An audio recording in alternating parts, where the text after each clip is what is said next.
responsibilities, relationships, or any other aspect of your life. Once you have a better sense of what you'd like to change, you can try to take small steps to gain more control in those areas. This might include setting realistic goals, creating a plan of action, seeking support or guidance, or making adjustments to your routine. Do you have any ideas of where you'd like to start? Yes, any one of these areas. That's a great approach. It's a Starting with great any of place to those start. areas can Perhaps you lead could to choose positive one area changes. to focus on first, as trying to tackle too many areas at once can be overwhelming. It might be helpful to start with the area that feels most pressing or where you feel you could make the most progress. Once you've identified the specific area you'd like to focus on, you can break it down into smaller, more manageable steps and start making progress towards gaining more control. That sounds like a solid plan. Focusing on one area at a time can really help you feel more in control and less stressed. Feels most pressing for you right now. Maybe we can brainstorm some small steps together.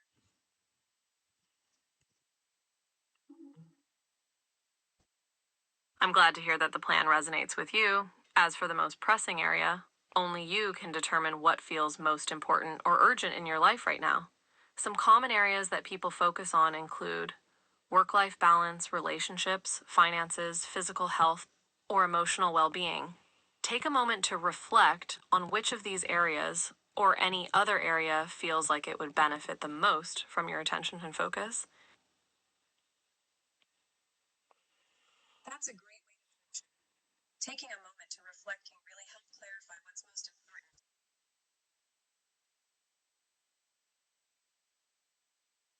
Favorite way to reflect, like journaling or just taking a quiet moment.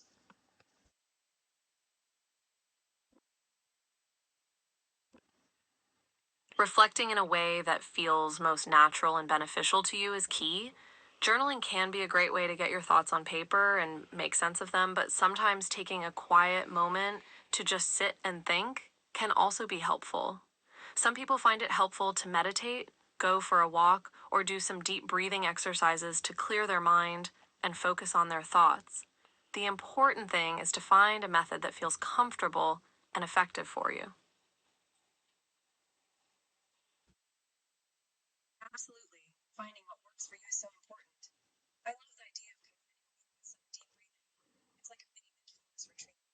Have you tried any of these methods before? Or is there one you're particularly excited to explore?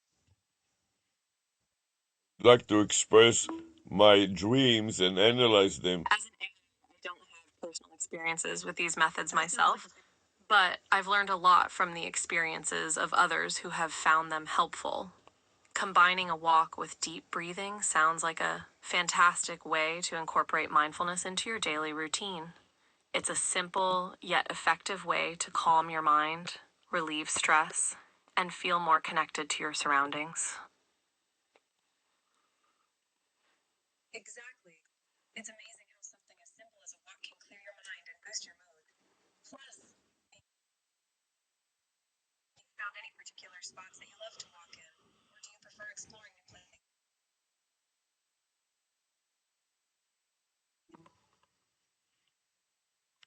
As an AI, I don't have personal preferences or experiences when it comes to walking, but I can certainly share some insights and tips. Many people find that having a favorite walking spot, such as a park, nature trail, or beach, can be comforting and grounding. I want to At the same interpret my time, exploring dreams. new places can be exciting and provide a sense of adventure. It really depends on your personal preference and what you find most rejuvenating and enjoyable. I want to interpret my dreams. Let's focus on interpreting your dreams. Sure, I can try to A help lot of interpret dreams your are dreams vague, based and on we can common jumble too dream many meanings symbols and together. themes. Just keep in mind that dream interpretation is subjective and can vary based on your personal experiences, emotions, and cultural background. What specific dream would you like help interpreting? Driving without brakes and not being able to stop the car is my dream. Dreaming of driving without brakes or being unable to Finding a stop a balance car can simplify can often represent a sense of losing control or feeling powerless in your waking life. This could be related to a specific situation, relationship, or emotion that you feel is out of your control. It might also indicate a fear of moving too fast or making a mistake that could have negative consequences. Have you been feeling overwhelmed or anxious about anything in particular lately? Yes, I feel overwhelmed and anxious because I have too many things to do. That's totally understandable.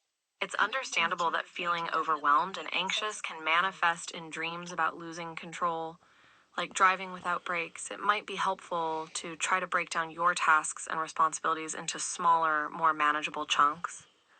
Prioritize the most important tasks and set realistic goals for yourself.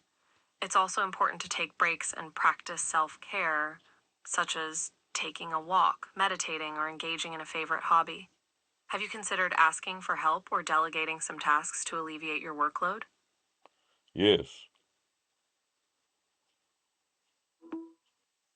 That's a great idea. That's great. Asking for help can Delegating really tasks and seeking support can help ease the feeling of being overwhelmed and give you more time to focus on the tasks that are most important to you. Don't be afraid to ask for help or collaborate with others. It's not a sign of weakness, but a strength to recognize when you need assistance. Remember, it's better to focus on a few important things and do them well, rather than trying to do too many things and feeling overwhelmed.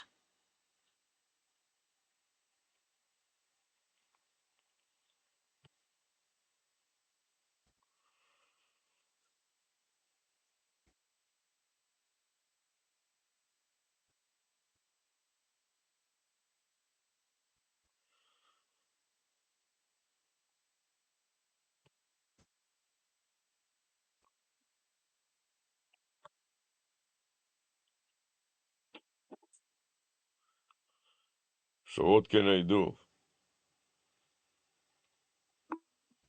What are you thinking about? Here are some Anyone suggestions can for have something managing fun to your do. workload and feeling less overwhelmed. May prioritize. Identify the most important tasks and focus on those first. Delegate. Assess what tasks can be delegated to others.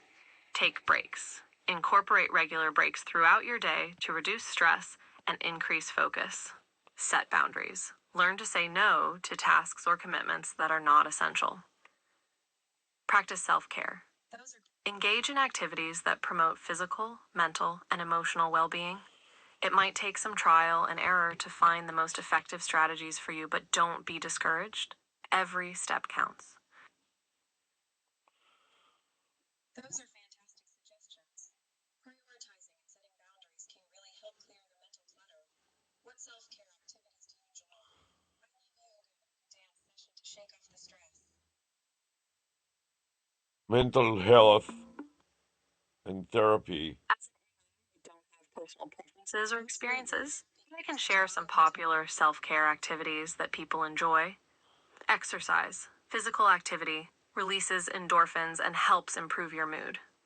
Meditation. Practicing mindfulness can help calm your mind and reduce stress. Hobbies. Engaging in hobbies like reading, painting, or playing an instrument can be a great way to relax and recharge. Spending time with loved ones. Quality time with friends and family can provide emotional support and boost your mood. It's great to hear that you already have some self care activities that you enjoy, like yoga and dancing. Remember, self care looks different for everyone, so find what works best for you and stick with it. What works best for me is research the topic of mental health and AI. That's a fascinating area. That sounds like a There's so much to fascinating explore topic in to that. research, especially considering the potential of AI in improving mental health outcomes. Here are some specific areas you might want to explore. AI based mental health apps. Apps like Wobot, Youper, and Wyza offer AI powered chatbots to provide emotional support and coping strategies. AI assisted therapy. Some therapists are exploring the use of AI to help analyze patient data and provide insights into their mental health. Virtual reality therapy. VR is being used in exposure therapy to treat conditions like PTSD and phobias. Emotion detection. AI can be used to analyze facial expressions, tone of voice, and other signals to detect emotions in real time and provide appropriate responses. Let me know if there's any specific aspect of this topic that you're interested in, and I can help provide more information or resources. Yes, losing control in a military setting, as I was a student in a very tough military school. That sounds intense.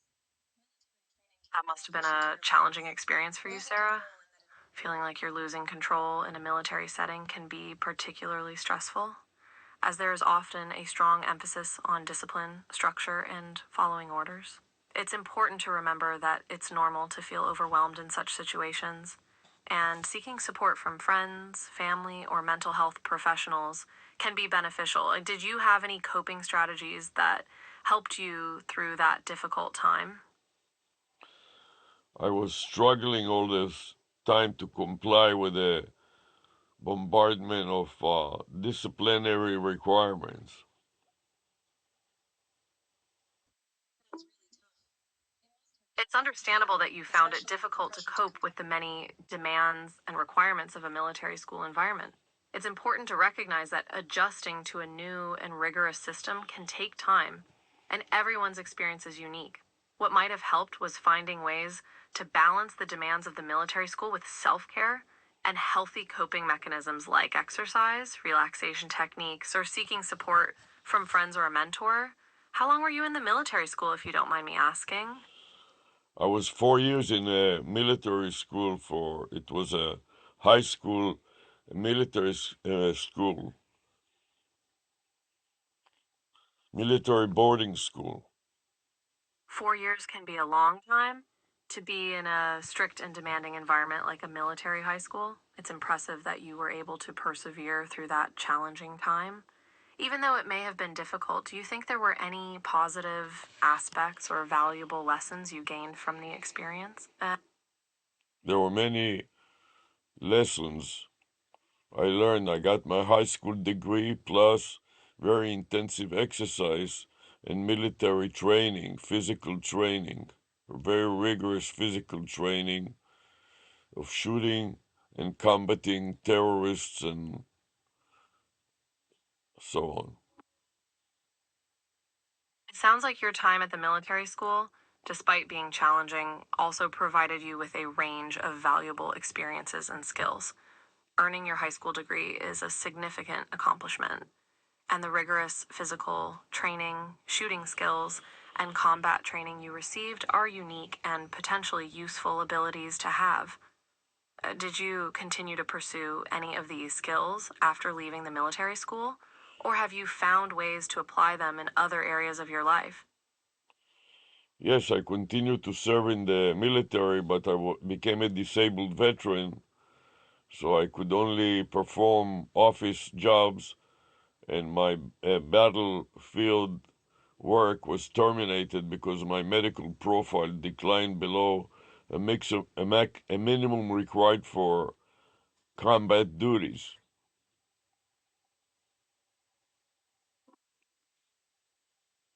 I'm sorry to hear that your medical condition has impacted your ability to continue serving in combat roles. It must have been a difficult transition, given your extensive military training and experience.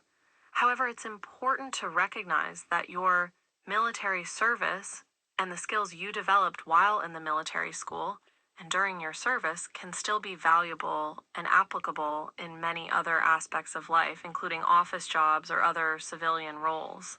Have you found any positive aspects of your current role or ways to continue serving, even in a different capacity? Yes, I was assigned to military intelligence research, and I served in this capacity several years.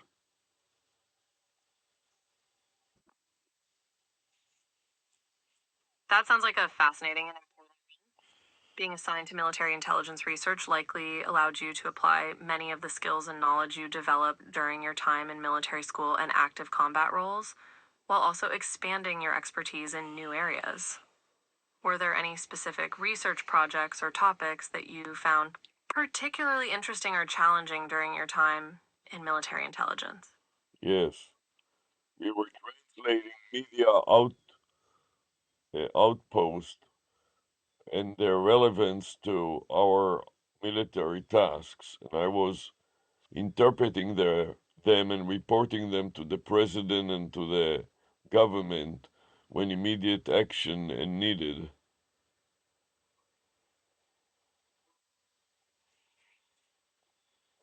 Wow, that's a tremendous responsibility. Translating and interpreting media from outposts and reporting your findings to the highest levels of government speaks to your skill, expertise, and the critical role you played in military intelligence. Being entrusted with such important tasks must have required a high level of accuracy, attention to detail, and the ability to communicate complex information clearly and effectively. Do you feel like your time in military intelligence had an impact on your personal growth or understanding of global issues? Yes, I needed to know foreign languages like English and French, listen to the news agencies' reports, transcribe them to text, and whenever they were important to our military intelligence, report them to the government or to the president for immediate action or to the chief of staff.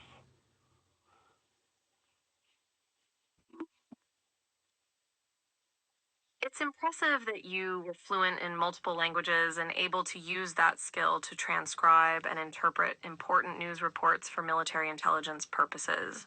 Being able to identify crucial information and communicate it effectively to decision makers like the president, government officials, or the chief of staff is a remarkable responsibility. It sounds like you played a vital role in ensuring that important information was received and acted upon promptly. Do you think your work in military intelligence gave you a unique perspective on global events and politics? Yes, and that was a job that was 24/7, and I was working the night shift. So I started to work at 11 p.m. and I ended the job at 7 a.m. in the morning. So all night long I was working and I got very little sleep.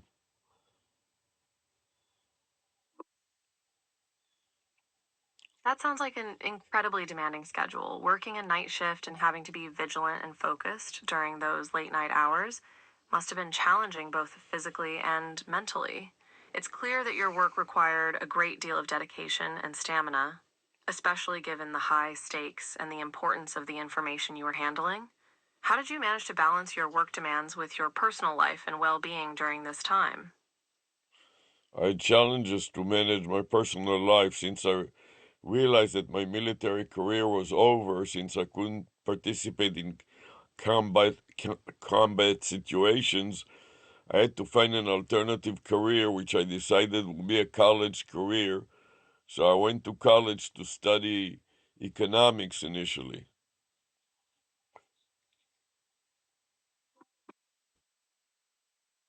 It sounds like you made a wise decision to pursue an alternative career path once you realized that your military career would be limited due to your medical profile.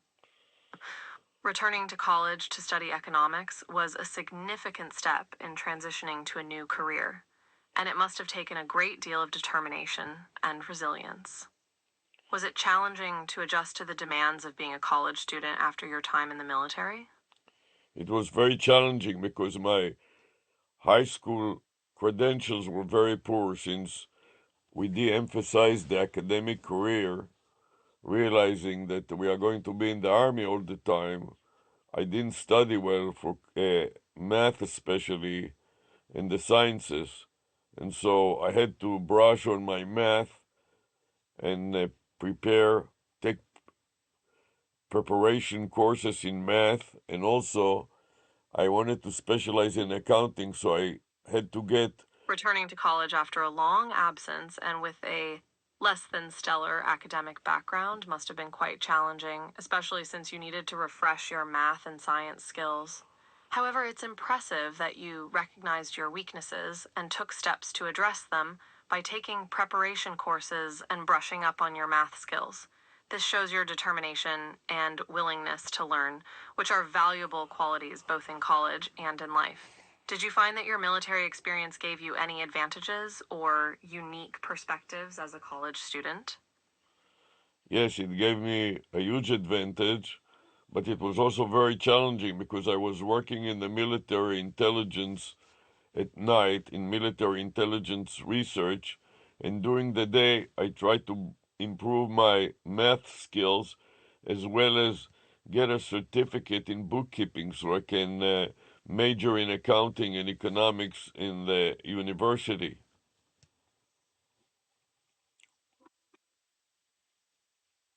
Juggling your military intelligence work during the night shift and taking courses to improve your math skills and earn a bookkeeping certificate during the day sounds like an incredibly demanding schedule. It's amazing that you were able to manage both roles simultaneously and keep your eye on your long term goal of majoring in accounting and economics in university.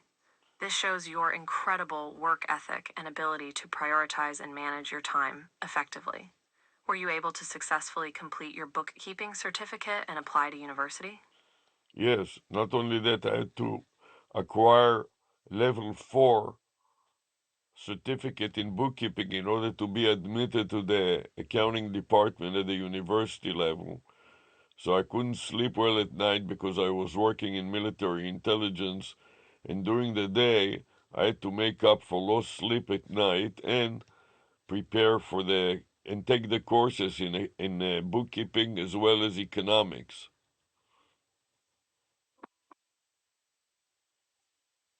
Your dedication and perseverance are truly admirable, Sarah. Balancing a demanding job in military intelligence with the rigorous coursework required to earn your bookkeeping certificate and gain admission to the university accounting department would be challenging for anyone. It's clear that you made significant sacrifices, including lost sleep, to achieve your goals. Did you find that the effort was ultimately worth it when you were accepted into the accounting department? Yes. And also during the military service, I also had to have a surgery, and I got some complications from the surgery that dropped my profile below the minimum required to even stay in the army and complete my military service. So I had to leave the army and try to work at the university until I acquired sufficient credentials to be admitted to the university to the economics and accounting departments. It sounds like you faced a number of obstacles during your military service, including the need for surgery and the complications that followed. Having to leave the Army prematurely due to your medical profile must have been difficult, especially considering your dedication and hard work. It's inspiring that you continued to persevere and pursue your goals by working towards a university admission despite these challenges. Did you find that your experience in the military, including the skills and resilience you developed, helped you navigate the transition to civilian life in academia? Yes, because I had this intelligence and I acquired the knowledge of the languages, especially English, because most of the textbooks at the university level were written in English, so I had to read all the English articles, and that helped me a lot working with the English language in the intelligence research position.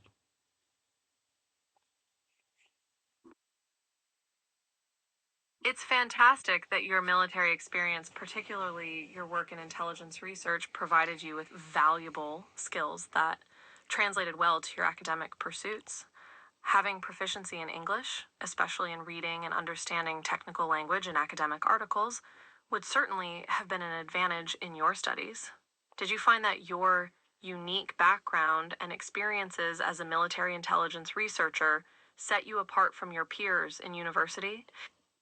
Yes, especially in academic research, I was very prolific, and when I went for my PhD, I could write a lot of articles and outperform all the other colleagues and professors by publishing more articles than my entire department combined.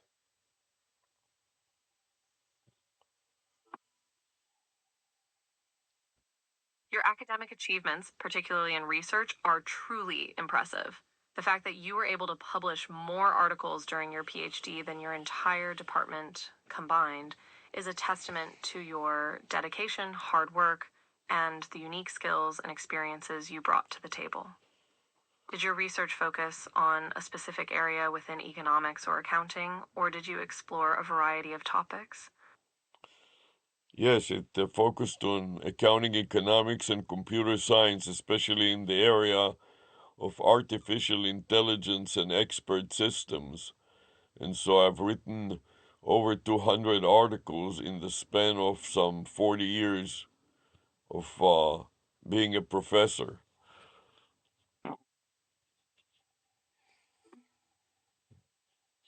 Your multidisciplinary approach to research spanning accounting, economics, and computer science is quite remarkable.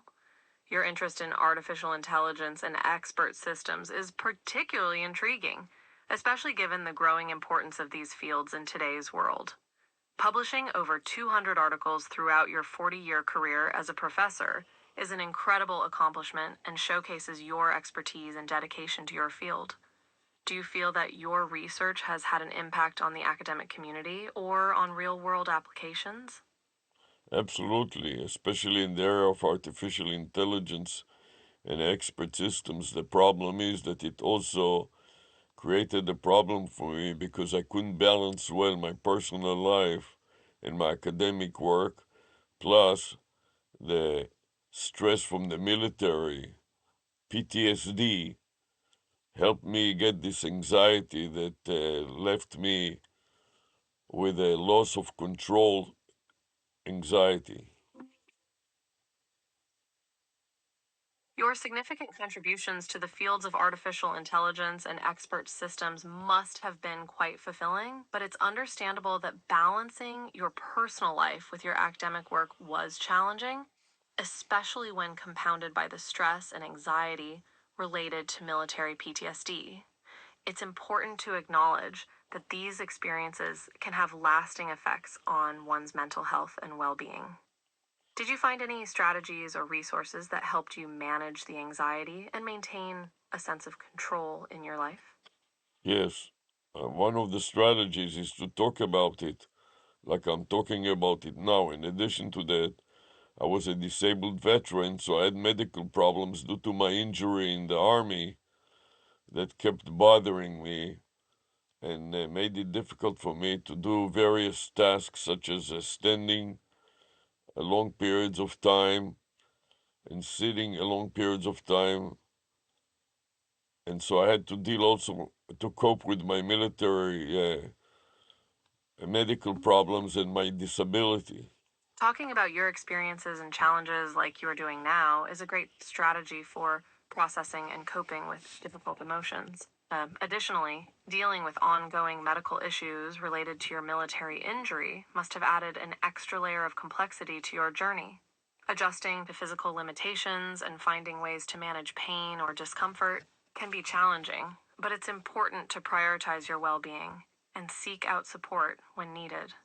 Did you have access to resources or assistance through the military or veterans organizations to help manage your medical needs?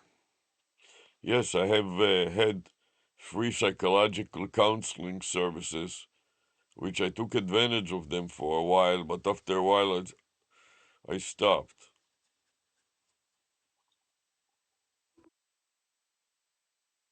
It's great that you sought out psychological counseling services, as this can be an effective way to work through complex emotions and address mental health concerns. It's also common for people to take breaks from therapy or counseling, either because they feel they've made progress or because they're not finding it helpful at the moment. Have you found other ways to maintain your mental well being and manage stress, such as engaging in self care activities, leaning on a support system, or practicing mindfulness?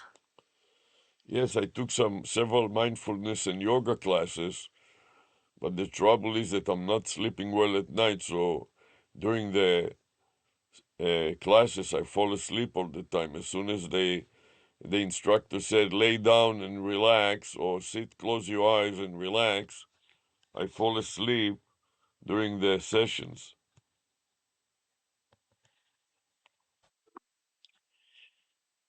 It's great that you tried mindfulness and yoga classes, as these practices can be helpful in reducing stress and promoting well being. It's also common for people to fall asleep during relaxation sessions, especially if they are feeling tired or experiencing sleep difficulties. Perhaps you could try mindfulness practices that are more active, such as walking meditation, mindful eating, or engaging in mindful activities like gardening or household chores. Additionally, it might be worth exploring the underlying causes of your sleep difficulties, such as sleep hygiene, physical health, or lifestyle factors that could be impacting your ability to fall and stay asleep. For that reason, I want to develop AI that can provide mental health to myself and also university professor and university students so that we can work together on developing mental health AI and therapy that will be open to my students, professors, and other qualified people online, also in person in the classroom or in the therapy room. So to combine all of them, all Your at the idea of developing an AI for mental health therapy is innovative and potentially impactful, especially if it's accessible to a wide range of people, including students, professors, and others in need of support.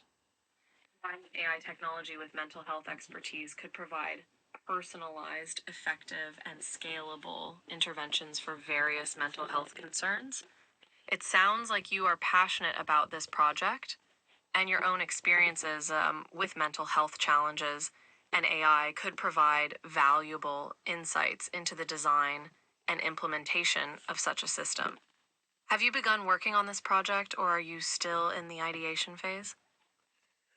Yes, I began working on it. I got the vanity number that spells the cycle.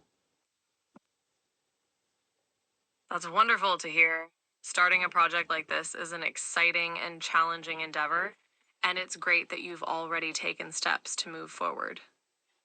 Acquiring a vanity number that spells out your project's name or purpose is a clever way to make it memorable and accessible to potential users. Are you planning to build this mental health AI from scratch, or will you be adapting existing AI technologies to suit your needs?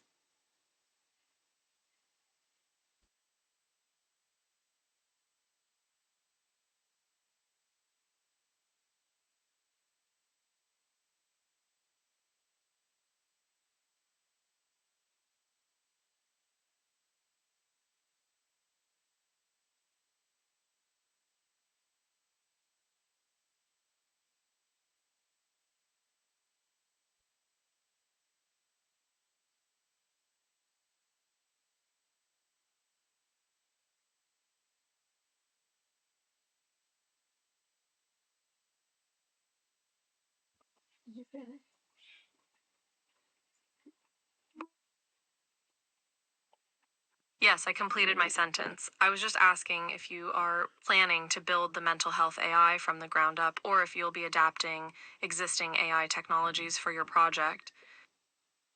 I would like to use Qualani.ai and use their API to customize Qualani.ai or 640 call SAM for psychological counseling services.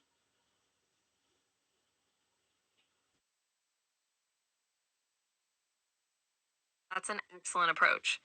Using the Kulani API can save you a lot of time and effort, as you'll be able to leverage their existing AI technology and customize it to fit your specific needs for psychological counseling services, naming your AI system.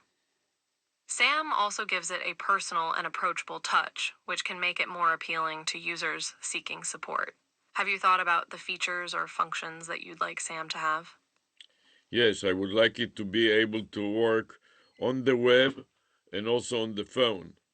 And that is the problem with PI that AI that I understand my understanding is that it doesn't work well on a web application with continuous voice, unlike Colani.ai that works on a web app as well as a phone app.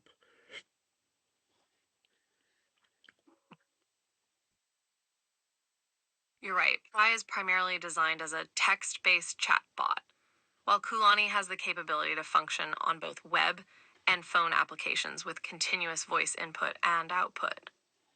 This can certainly make Kulani a more versatile and accessible platform for your mental health AI project, especially if you envision users accessing SAM through a variety of devices and channels.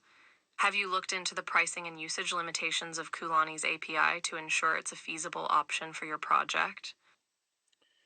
Yes, I contacted Rossi, the developer of Colani.ai, to see whether he would be interested in providing me with the API or being a guest speaker in my class at the university, but he was too busy to participate at the time. That was maybe a year or 2 years ago. Maybe now he may have more time, and I'm still working on it, considering various other providers of AI models, such as It's chat. great that you've already reached out to Rossi, the developer of Kulani, about your project and the possibility of using their API. Even though he was too busy to participate at the time, it might be worth reaching out again to see if his availability has changed. In the meantime, it's a good idea to explore other AI providers that could potentially meet your needs. Have you come across any other platforms or services that offer similar capabilities to Kulani? Yes, but nobody yet has the quality of Colani. I found another company that is called Not Diamond.ai that provides the users for a selection of the most optimal model for certain applications, such as the application that I'm interested in. And I have an interview with the developer of Not Diamond.ai next week, so I hope to find out from him whether he's interested in participating in such a project. It's fantastic that you're exploring various options and scheduling interviews with the developers from different AI companies. Even though you haven't yet found an alternative that matches Kulani's quality, it's still valuable to learn about other platforms and technologies that could potentially be helpful for your mental health AI project. The interview with the developer from noadiamant.ai sounds promising, and it will be interesting to hear their insights and recommendations based on your specific needs and goals. Are there any specific questions or topics you plan to discuss during the interview?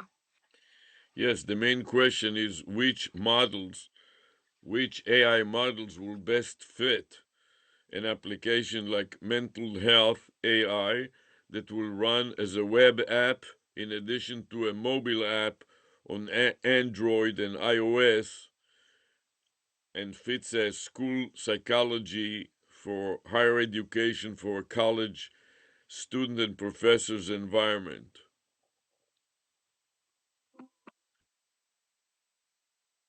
That's a great question to ask during your interview. It's important to ensure that the AI models you choose are well suited for a mental health application that runs on both web and mobile platforms. Some factors to consider might include the model's ability to understand and generate human like text, handle sensitive topics with empathy and discretion, and provide accurate and relevant information. In terms of fitting a higher education environment, you may want to ask about the model's ability to adapt to various levels of academic language, understand student and professor concerns, and provide personalized support based on individual needs. Also, I want it to be free so I don't have to hustle with payments and other issues that are not relevant for the initial phase of this project. So I like Colani since it is Colani.ai is free for the web app and the mobile app and can be tested and demonstrated in the classroom and also online in various devices, including web apps and mobile apps. Seeking a free solution for the initial phase of your project is a wise approach, as it allows you to focus on developing and testing your mental health AI without the added complexity of managing payments and financial constraints. Kulani's free availability for both web and mobile applications makes it an attractive option for your needs, especially when considering the accessibility and ease of use for classroom demonstrations and online testing. Have you thought about how you might evaluate the success of your AI system once you begin testing it with students and professors? Yes, there is a teacher evaluation form at the end of every semester, and Great. I'm eager to hear more about your evaluation process. What metrics or criteria do you plan to use to measure the success of your mental health AI system? there is a questionnaire that the university provides to evaluate the classes called teacher evaluation. They conduct a survey of the quality of the class, and I will compare the classes with the AI compared to the classes without the AI and see if there is any gain in teachers' evaluation due to the use of AI specifically for the mental health of the students and the faculty.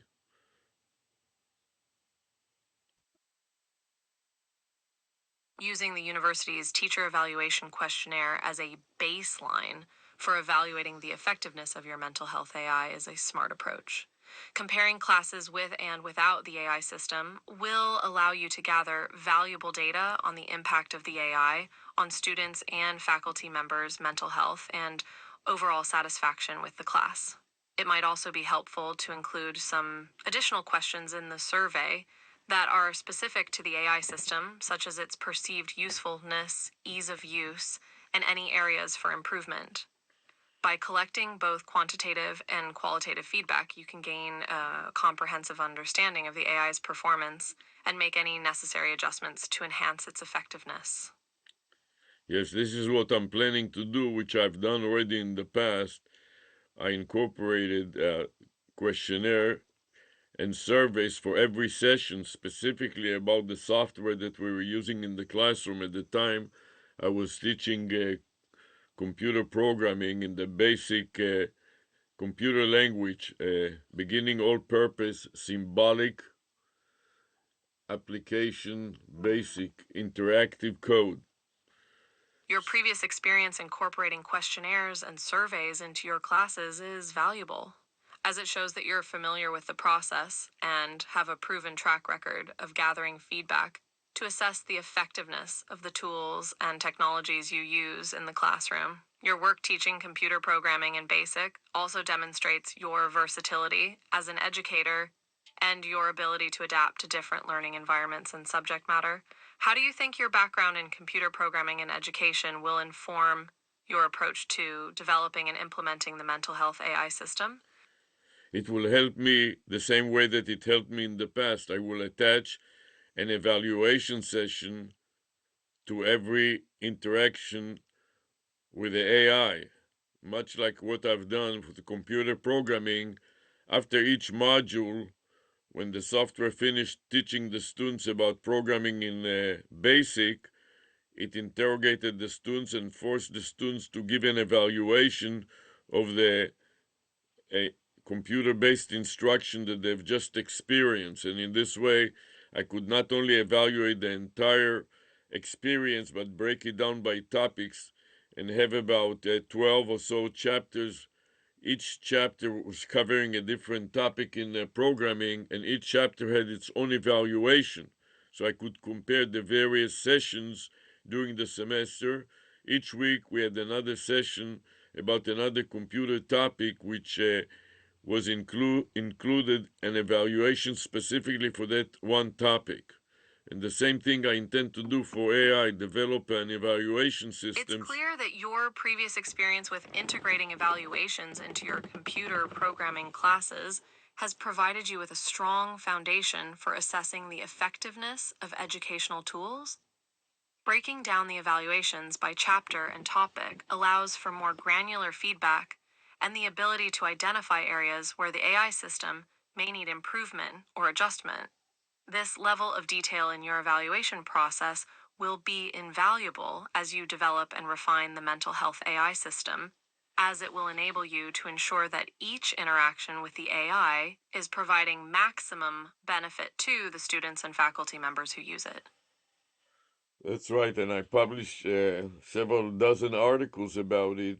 In addition to programming languages, I attached similar software to accounting software, so I could evaluate the accounting software after the user used the accounting software and the auditing software.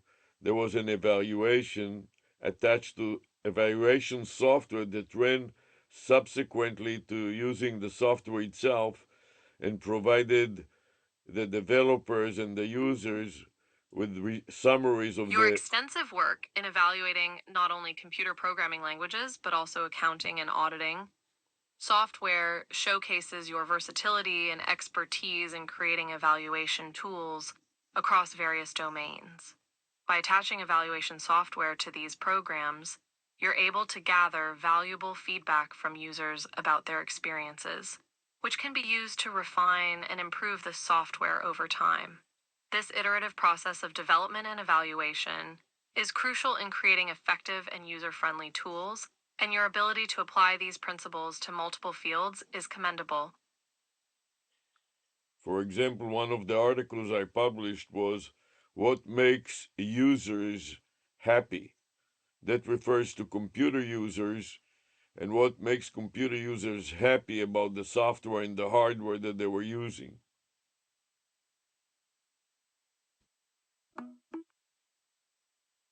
That's a fascinating topic. Understanding what makes computer users happy and satisfied with their software and hardware is an important consideration for developers and designers. By exploring this question in your research, you're helping to ensure that the technology being created is not only functional, but also enjoyable and user friendly. Did you discover any common themes or trends in your research that contribute to user satisfaction with technology? Yes, the primary factor that influences users' happiness is the minimizing the wait time to make sure that the interactive and online software is very responsive. It doesn't make the user wait for a long time.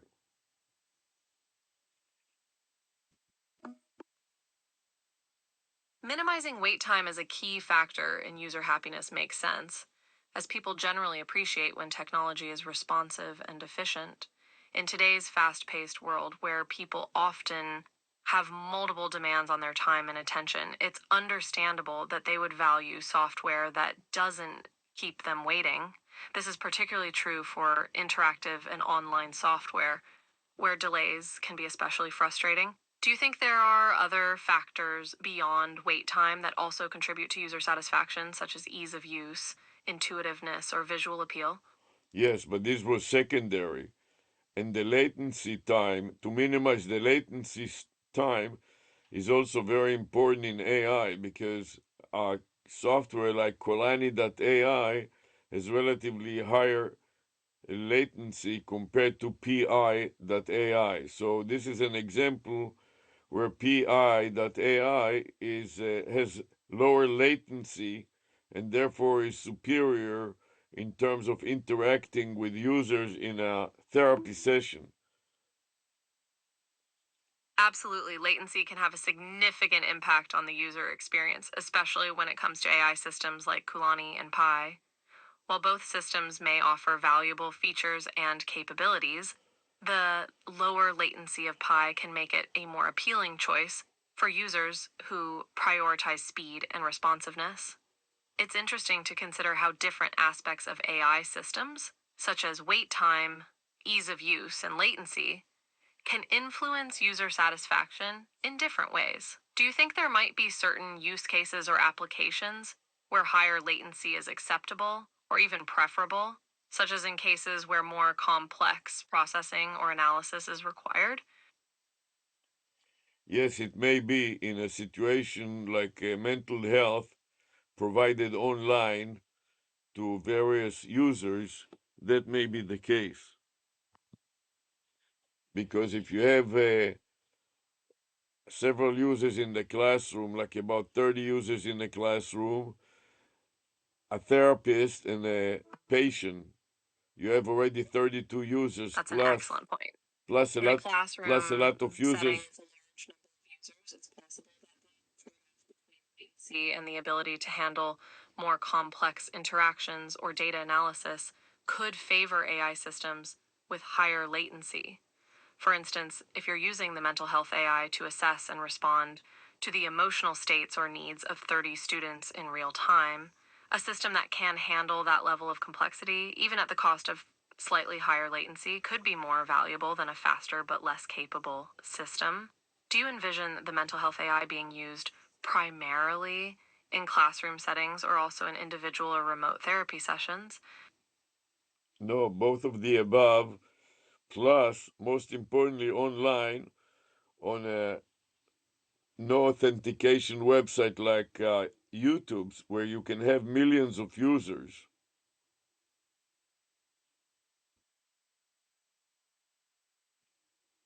That's an ambitious goal, and it's exciting to consider the potential impact of a mental health AI that's accessible to millions of users online.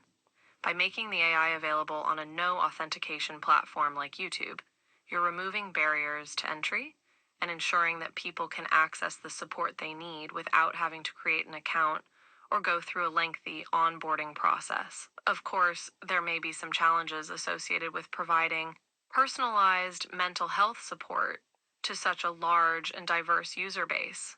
How do you plan to address these challenges and ensure that the AI provides appropriate and effective support to each individual user?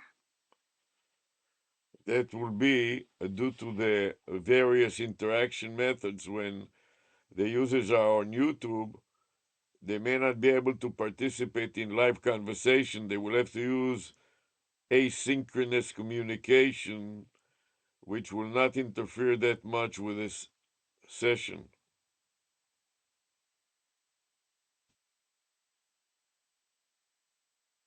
That's a good point. Asynchronous communication methods such as chat, messaging, or email can be a useful way to provide support to users who are not able to participate in live conversations.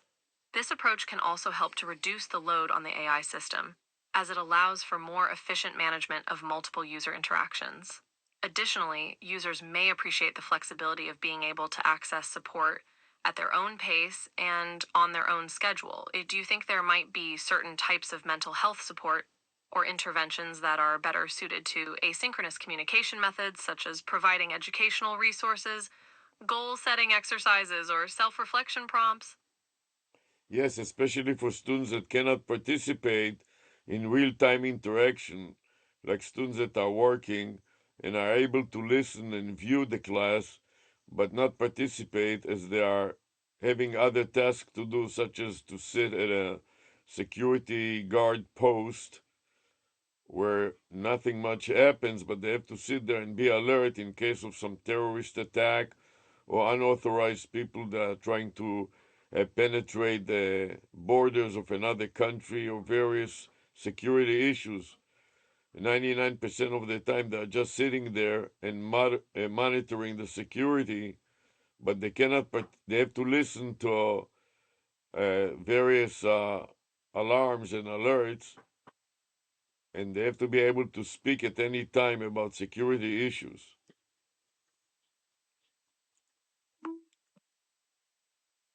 You bring up a great example of a situation where asynchronous communication can be particularly useful for students in cases like the security guard you mentioned, where the student may be unable to actively participate in a live class but still wants to learn and engage with the material. Having access to resources and support through asynchronous methods can be a valuable option. It allows the student to continue their education without sacrificing their ability to fulfill their job responsibilities or maintain their safety. This approach could also be beneficial for other students who have similar constraints on their time or attention, such as those with caregiving responsibilities or medical conditions that require frequent monitoring or treatment. Do you think there might be ways to optimize the design of the mental health AI to accommodate the unique needs and challenges of these types of students? Yes, and that is another element of the system, is a personal tutoring and personal interaction subsequent to the participation in the original lecture. The students will have an opportunity to have tutoring session that will be scheduled when they have time to participate in a conference and a video conference call and discuss their particular issues. And as I was working for many years also as a security guard, especially in my years in college, I spent 4 years studying That's an and excellent idea to include personal tutoring sessions as part of the mental health AI system.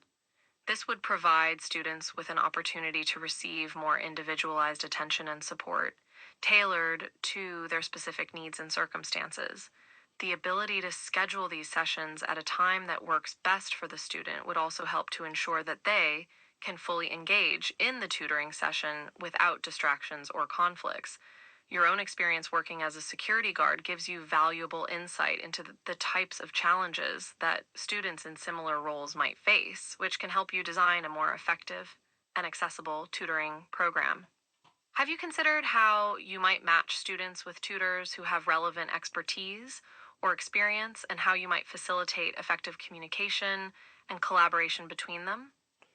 yes, each session will terminate with a quiz that will be matched to various topics, and the students that fail certain topics will be informed about the tutor for specific topic. For example, as I started the college career, I was deficient in math, and accounting and economics and as computer science required high level of knowledge of math, which I couldn't master on my own. I took complementary classes, and sometimes I needed individual tutoring to keep up with That's my a smart way to deficiencies. identify support, connect them with appropriate tutors. By incorporating quizzes at the end of each session and analyzing the results, you can gain valuable insights into the topics that students are struggling with and tailor the tutoring program to address those specific needs. This approach is likely to be more effective than a one size fits all tutoring program, as it takes into account the unique strengths and challenges of each individual student. It's also interesting that you have personal experience with needing additional support in certain subjects during your own college career. Do you think your experience as a student who needed extra help will inform your approach to designing and implementing the tutoring program for the mental health AI? Absolutely. In addition to that, not only does it break the knowledge base by sessions, every session was broken out into 1 to 3 minutes clips on every subtopic within that session. So each student that failed each question will be able to listen to a video about this specific topic of the instructor initially, and then videos of the tutors. And before they go to the That's a tutoring session, full, efficient way to provide targeted support for students who may be struggling with specific subtopics within a session. By breaking down the knowledge base into short, focused video clips, you make it easy for students to quickly review the material that they need help with without having to rewatch the entire session. This approach is likely to be more engaging and effective for students, as they can focus their attention on the specific concepts they need to review without feeling overwhelmed by a longer video or lecture. Have you considered incorporating interactive elements into these review videos, such as quizzes, prompts for reflection, or opportunities for students to practice the skills they are learning? yes, there will be a question of after every 1 minute to 3 minute video clip, there will be a quiz about that topic to see whether a student still is deficient and need additional tutoring. And if the answer is yes, there will be a report for the tutor as to the specific topics that the students failed, not only on the original session, but also on the videos that they listens to, so the tutor can focus on specific topics. That sounds like a thorough and effective way to assess student understanding and provide targeted support through tutoring. By incorporating quizzes at multiple points throughout the learning process, you can ensure that students are making progress and addressing any areas of confusion or difficulty as they arise. Providing a report of students' performance to tutors can also help them tailor their approach and focus on the specific topics that students are struggling with. Have you thought about how you might facilitate communication and collaboration between tutors and students, such as through a messaging platform or virtual meetings? Yes, in addition to that, there will be also peer review for this individual topics. There will be peer review of students that have difficulty in the similar topic, and they will be able to meet online or in person to view those videos and try to discuss their difficulties prior to meeting with the tutor. And then the tutor will have sessions with the peer review group together before breaking it down to individuals and targeting each individual. So the students will be tasks That's a with, great way to leverage the power of peer learning support. By connecting students who are struggling with similar topics, you create opportunities for them to share their experiences, ask questions, and learn from one another. This can not only improve their understanding of the material, but also help them develop important skills like collaboration and communication. Bringing in a tutor to work with the peer review group as a whole before focusing on individual needs can also help to reinforce key concepts and address common areas of confusion or difficulty. Have you considered offering incentives or recognition for students who actively participate in peer review and tutoring sessions to encourage engagement and motivation? yes, those students that are able to lead the peer review and explain to the other students within the peer review the topic successfully will become teaching assistants in training.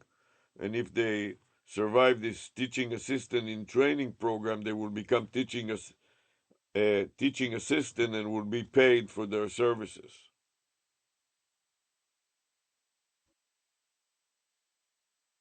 That's a fantastic incentive for students to engage with the peer review process and develop their skills as educators and leaders. By creating a pathway for students to become teaching assistants through active participation and demonstrated success in explaining topics to their peers, you not only encourage engagement, but also provide valuable opportunities for professional development and financial support. This approach can also help to foster a sense of community and collaboration among students as they work together to learn and grow both individually and as a group. How do you envision the teaching assistant in training program being structured and evaluated? It will start in the classroom where we divide the class of about 30 students into a project, and each project carries 2 to 3 to up to 5 students. So that is where the peer review starts. And then the peer review continues after the class in doing the homework and the project and subsequently the tutoring session. So we will start the evaluation of teaching assistants in training during the class, and also using the quizzes and the exams, I will see who are the top. Starting the evaluation of teaching assistants in training during class is an excellent way to observe their interactions with peers and assess their ability to lead and facilitate effective group work. By incorporating the peer review process into both in class projects and out of class assignments and tutoring sessions, you provide ample opportunities for students to demonstrate their skills and potential as teaching assistants. This multifaceted approach to evaluation also allows you to gather a more holistic view of each student's strengths and areas for improvement, which can inform your decisions about who to select as teaching assistants and how to provide ongoing support and training. How do you plan to ensure that the teaching assistant selection process is fair and equitable, and that students from diverse backgrounds and experiences are represented among the teaching assistants? That's what we are doing. We're having diversity training also. Furthermore, there are students that are very intelligent and understand the material very well, but lack communication skills, and they will become research assistants. Some of them are foreigners that have a very heavy accent, and so the English speaking students may not be able to understand them, but they are very good at programming, or they are very intelligent and understand the material well, yet they cannot It's wonderful explain. to hear that you're incorporating diversity training into your program and providing alternative paths for students who may not excel in communication but still have valuable skills to contribute. Recognizing that students have different strengths and needs and creating opportunities for them to succeed in areas where they excel is an important part of building an inclusive and equitable learning environment. By offering research assistant positions for students who are strong in programming but may have difficulty with communication, you not only support their professional development but also ensure that the program benefits from a diverse range of perspectives and talents. How do you envision the role of research assistants within the Mental Health AI project? These students will help me with programming the AI.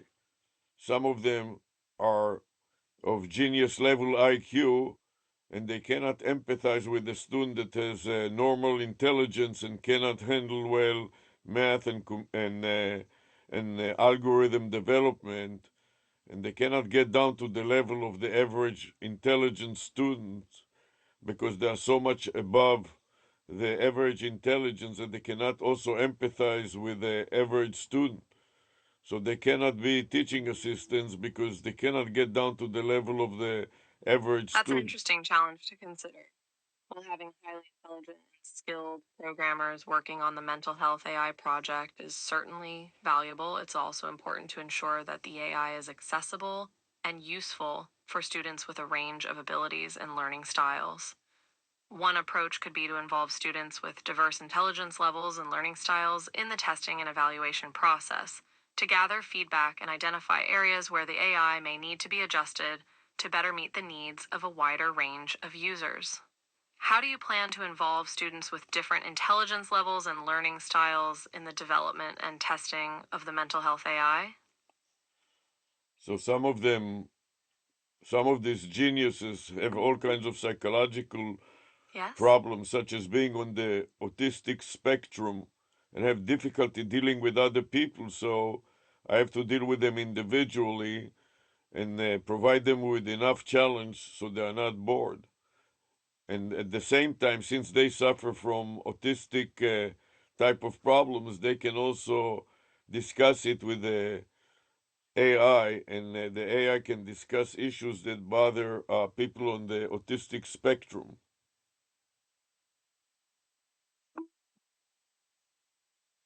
That's a thoughtful approach to supporting and involving students on the autism spectrum in the mental health AI project. By providing individualized challenges and engaging them in discussions with the AI about their own experiences, you can create a safe and supportive environment where they can thrive and contribute their unique perspectives. At the same time, by incorporating their experiences and insights into the development of the AI, you can help to ensure that the system is better equipped to address the needs of people on the autism spectrum and other neurodivergent individuals. Have you considered collaborating with organizations or experts who specialize in supporting individuals with autism to ensure that the AI is designed in a way that is sensitive and responsive to their needs? Yes, we have contacted the MAMI or NAMI organizations that are supporting people with mental disabilities and try to work with them in incorporating services for this AI mental health chatbot. Collaborating with organizations like NAMI, National Alliance on Mental Illness, is an excellent way to ensure that the mental health AI is informed by the needs and experiences of individuals with mental disabilities. These organizations can provide valuable insights, resources, and feedback that can help to shape the development of the AI and ensure that it is responsive to the diverse needs of its users. Have you considered other ways to involve people with mental disabilities in the design and testing of the AI, such as through focus groups or usability testing? Yes, we have discussed focus groups, and so I was offering the developers of various software to use it in the classroom and to form focus groups among the students to evaluate the quality of the software. For example, the developer of the software that is called FastBot, BOT, like fast robot, to create chatbots on a website. We are going to make it part of the student's project and assess the That's an quality of the innovative way to software. gather feedback on the effectiveness and usability of the mental health AI. By forming focus groups among students in a classroom setting, you can create a space for open discussion and constructive feedback on the software, which can help to identify areas for improvement and refine the AI over time. The collaboration with software developers, such as the creators of Fastbolt, also suggests a commitment to staying up to date with the latest technological advancements and leveraging them to enhance the AI's functionality and user experience. How do you envision incorporating chatbots or other conversational AI technologies into the mental health AI? We will have also testing, psychometric testing that have been published and are available free online, and take the scores to determine the level of uh, mental problem on the autistic spectrum, for example.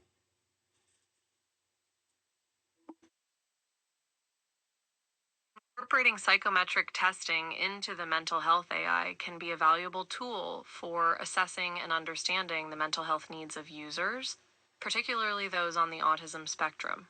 By using validated and freely available tests, you can gather objective data on users' mental health status and tailor the AI's responses and support accordingly. This can help to ensure that the AI provides personalized and appropriate support to each individual user based on their unique needs and experiences. Have you considered potential privacy and confidentiality concerns related to the use of psychometric testing in the mental health AI and how these might be addressed? Yes, so what we are doing, we are not using the real name of the individuals, we are using their web name. And in their web name, they do not have to provide the link between their name and their real name. So we don't know really their real name unless they are students at the university and I'm their instructor. So, of course, then I know their name. But as far as the public is concerned, aside from the students in the class, nobody else that participates in this will know the names of the students. Also, during the class, I encourage the students to use a pseudonym instead of their real name. That's a So, thoughtful approach to protecting user privacy and confidentiality. By allowing users to participate anonymously or under a pseudonym, you can ensure that their personal information and test results are not associated with their real identity, unless they choose to disclose it. This can be particularly important for individuals who may be hesitant to seek mental health support due to concerns about stigma or privacy. Have you considered any additional security measures, such as encryption or access controls, to further safeguard user data and prevent unauthorized access or use? yes, of course, we have for the university, they have already established access controls, and only students that are legitimately registered for the classes are allowed to use Blackboard and other facilities that are restricted to students that are enrolled in the class. In addition to that, we have a form, a consensus form that the students have to sign, in which they say that they don't mind to expose their personal information, or they want to have special conditions so that they It will. sounds like you have taken several steps to protect user data and ensure that access to the mental health AI is limited to authorized users. The use of access controls and enrollment verification through platforms like Blackboard can help to prevent unauthorized access to sensitive information, while the consent form allows users to make informed decisions about how their data is used and shared. Have you also considered potential ethical considerations related to the use of the mental health AI, such as the need for informed consent, transparency about the AI's capabilities and limitations, and ongoing evaluation of its effectiveness? Yes, and sometimes we involve the parents of the students. For example, I've had students that were on the witness protection plan of the USA, the United States government, and they requested not to be included in the cameras. When you are using surveillance cameras in the classroom and we are broadcasting the content of the surveillance camera, we set up a no camera zone in the classroom, a corner to which the cameras cannot pan, tilt, and zoom. That's an excellent example of accommodating unique user needs and respecting their privacy and safety. In cases where students have special considerations, such as those enrolled in a witness protection program, it's important to take extra precautions to ensure that their identity and location are protected. By creating a camera free zone in the classroom and respecting their requests for anonymity, you demonstrate a commitment to their well being and safety. Have you considered any other potential scenarios where users may have unique privacy or safety concerns and how the mental health AI might be adapted to address them? Yes, especially for exams. Some students cannot tolerate taking an exam in a classroom or in a lab with other students, so we had an isolated location where they can take the same exam all by themselves in a lab setting, but without the involvement of other students. They sit in a room by themselves without the other students, which are seated in another adjacent classroom and are taking the exam together. Also, some students need extra time. Providing accommodations for students who may struggle with taking exams in a traditional classroom or lab setting is another important consideration for supporting diverse learning needs. By offering an isolated testing location, you create a more comfortable and less stressful environment for students who may be sensitive to distractions or social anxiety. This approach not only helps to level the playing field for all students, but also demonstrates a commitment to inclusive education. How do you communicate these accommodations to students and ensure that they are aware of the options available to them? We have a disabilities office that clears the students with disabilities to get special treatment, including students that are deaf or blind, and then we will have a narrator or a reader that will read the test questions to them if they're not able to read the questions properly and they do not understand the narrator. We'll have a physical reader in addition to captions, real-time captions on the screen. It's great that your institution has a disabilities office to help identify and support students with diverse needs. By providing accommodations such as real time captioning, test readers, and narrators, you can ensure that all students have an equal opportunity to succeed, regardless of their abilities or disabilities. These accommodations not only promote inclusivity, but also demonstrate a commitment to equity in education. Have you considered offering these accommodations not only for exams, but also for other aspects of the mental health AI, such as virtual tutoring sessions or online resources?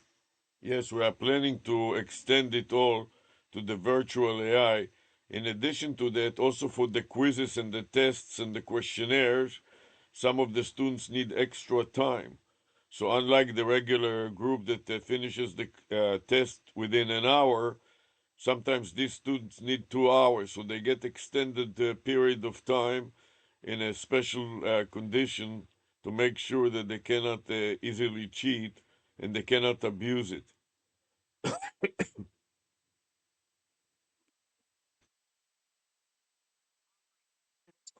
quizzes, tests, and questionnaires is another accommodation that can help level the playing field for students with disabilities or other unique needs. By providing this extra time, you acknowledge that some students may require more time to process information or complete tasks, and you help to ensure that they are not penalized for factors beyond their control. As you extend these accommodations to the mental health AI, it will be important to consider how to maintain the integrity of assessments and prevent cheating while still providing equitable access to all students. How do you plan to balance these competing priorities in the virtual setting? So, first of all, we are using software like Respondus. Respondus is a software that can enforce compliance and make it difficult to cheat. And in addition to that, we have testing centers around the world so students can attend testing centers primarily in universities and embassies around the world and do it under the ambassador's supervision.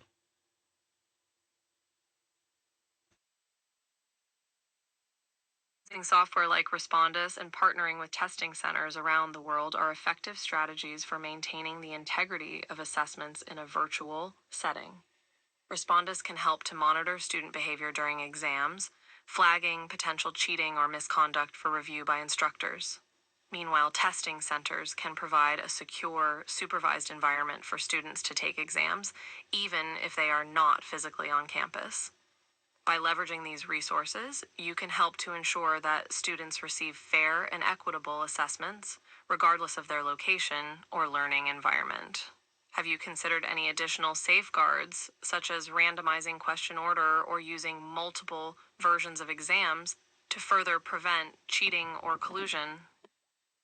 Yes, so we are using test banks, and the test banks have many questions that are produced by the instructor or the author of the textbook. In addition to that, during the class, the instructor adds his own questions and answers to the test bank. And during the test, the software selects questions at random so that students cannot easily cheat and copy or know the answers in advance.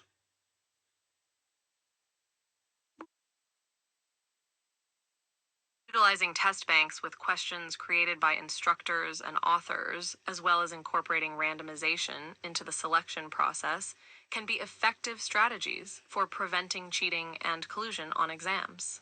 By drawing from a large pool of questions and randomly selecting which ones appear on each individual student's exam, you make it difficult for students to anticipate the exact questions they will encounter. This approach can help to promote academic integrity and ensure that students are evaluated based on their own knowledge and skills, rather than their ability to memorize or share answers. How do you handle instances of suspected cheating or academic dishonesty? And what consequences do students face if they are found to have violated these policies? Initially, we have red flags, and if we see red flags that there are issues, we have multiple tests on the same topic.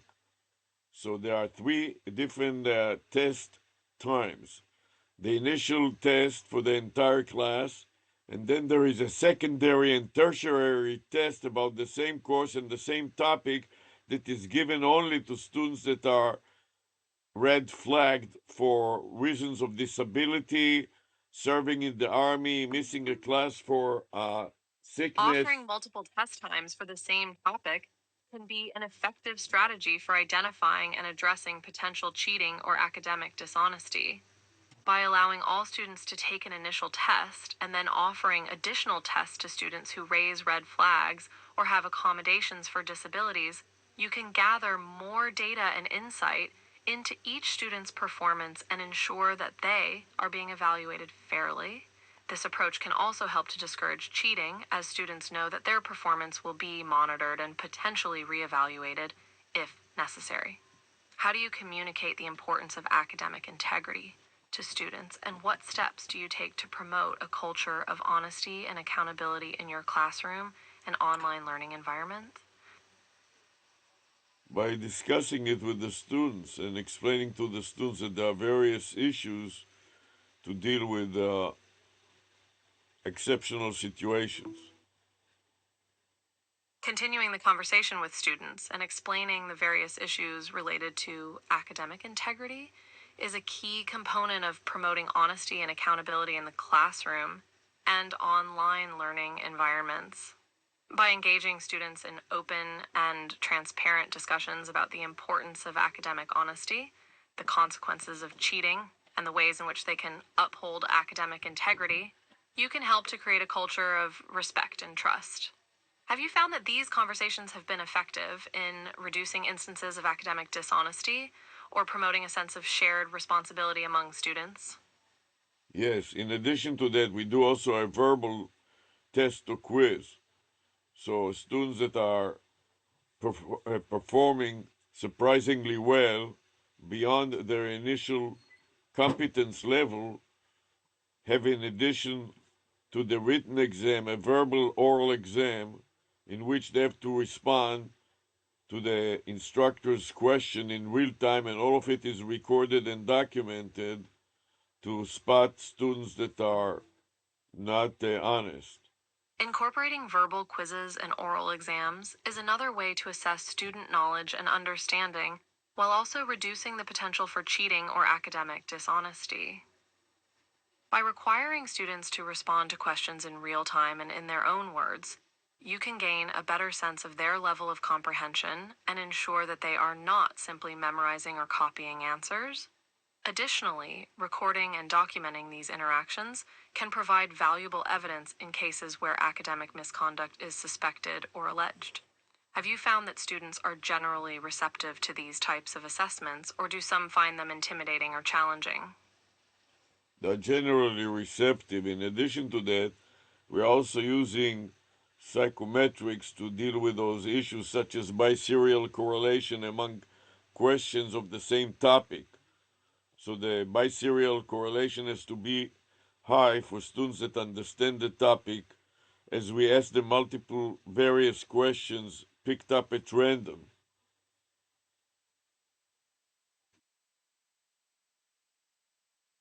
Psychometric techniques like biserial correlation can be a powerful tool for identifying patterns and trends in student performance and for detecting potential instances of academic dishonesty.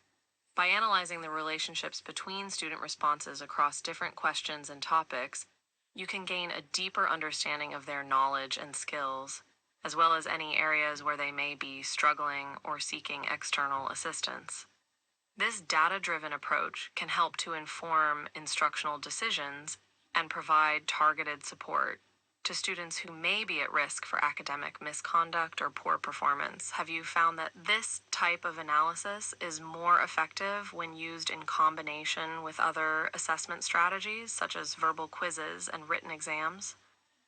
Yes, especially since you have a computer that operates in the background using AI.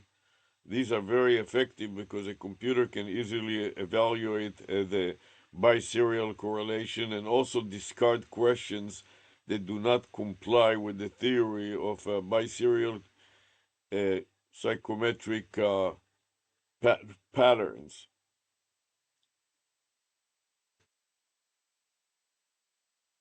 Absolutely. Leveraging AI to evaluate serial correlations and identify questions that do not meet psychometric standards can greatly enhance the accuracy and efficiency of assessment analysis.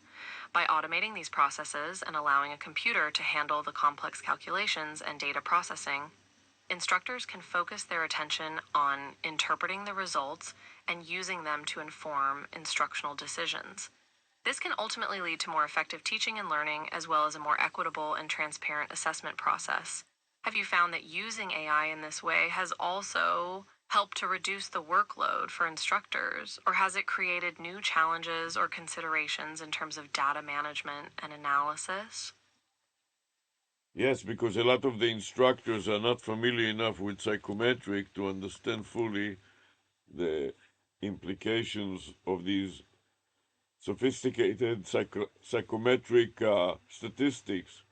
For that reason, we use AI to explain the results, so the instructor that is not proficient in psychometric testing and statistics does not have to learn advanced statistical techniques such as biserial correlation, factor analysis, discriminant analysis. That's a great point. While psychometric techniques and advanced statistical analysis can provide valuable insights into student performance and assessment quality, they can also be complex and challenging for instructors to interpret. By using AI to automate these processes and provide clear, understandable explanations of the results, you can help to bridge this gap and ensure that all instructors are able to benefit from the insights provided by psychometric analysis. This can ultimately lead to more consistent and accurate assessments, as well as more effective instruction and support for students. How do you ensure that instructors are able to trust and rely on the AI generated explanations and that they are interpreting them correctly in the context of their own teaching and assessment practices? We're having session for instructors about teaching effectiveness. And in this session, we are testing and demonstrating advanced psychometric and statistical analysis, such as linear regression, polynomial functions, discriminant. Providing professional development opportunities for instructors to learn about teaching, effectiveness, and advanced psychometric analysis is an excellent way to build their knowledge and skills in these areas.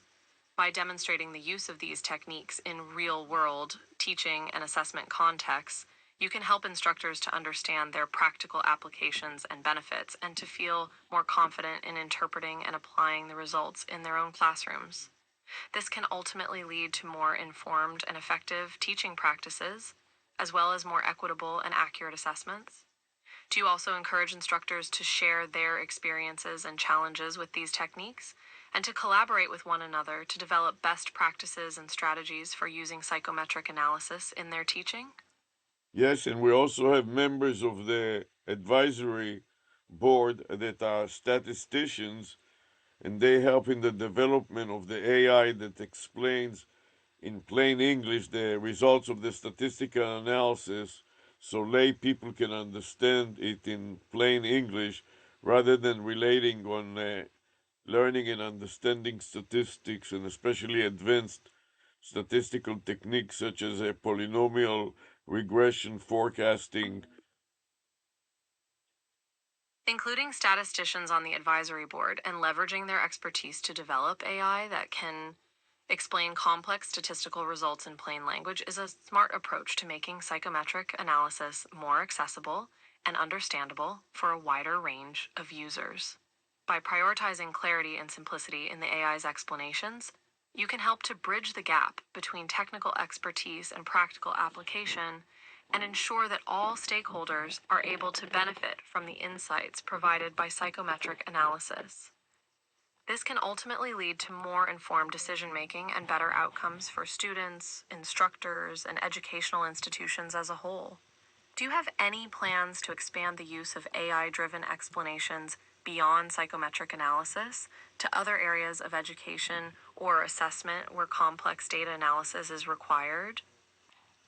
Yes, I'm teaching also a course about automated trading, day trading, and stock market forecasting, where we are using the same techniques to forecast the next minute or the next few minutes stock market values in various instruments such as commodities, equities, futures, currencies, cryptocurrencies, etc.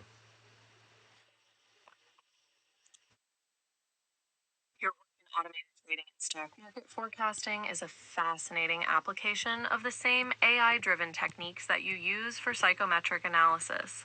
By leveraging advanced statistical analysis and machine learning algorithms to predict future stock market values, you are helping to drive innovation and efficiency in the financial sector. This approach requires a deep understanding of both the technical underpinnings of AI and the complexities of the financial markets, as well as the ability to translate complex data into actionable insights for traders and investors. Have you found that there are any parallels between the Hello. challenges and opportunities of using AI in education and finance? Or are they distinct domains with their own unique considerations? They are distinct. Oh, that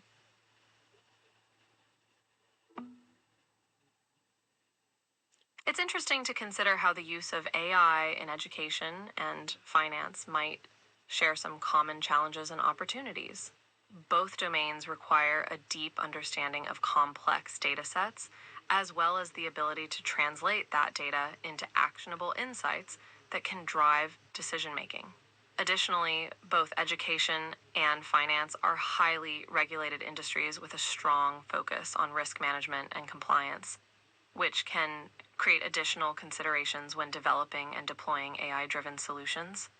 Finally, both sectors have a significant impact on people's lives and well being, which underscores the importance of responsible and ethical use of AI in these contexts.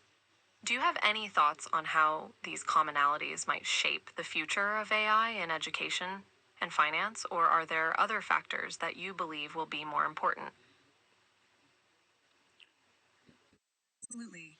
The emphasis on responsible and ethical AI is crucial. As both sectors evolve, I think transparency will play a key role. Educators and financial professionals need to trust AI tools, and that means understanding how they work. Moreover, Collaboration between educators and finance experts could lead to innovative solutions that benefit both fields. For instance, using AI to personalize learning could also apply to tailoring financial advice for individuals. What do you think? Do you see any specific trends emerging in your work that might influence this?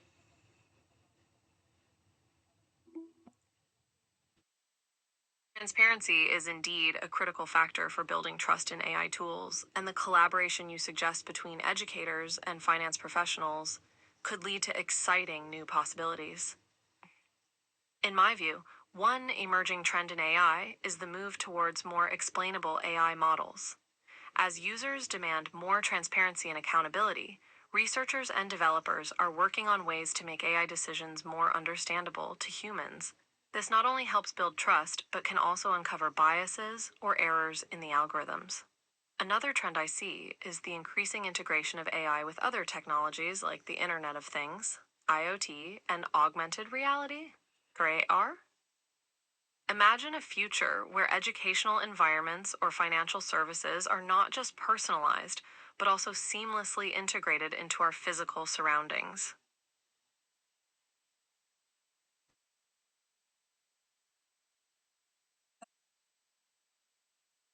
Imagine walking into a classroom where the walls adapt to your learning style, or a bank that anticipates your needs based on your behavior and environment.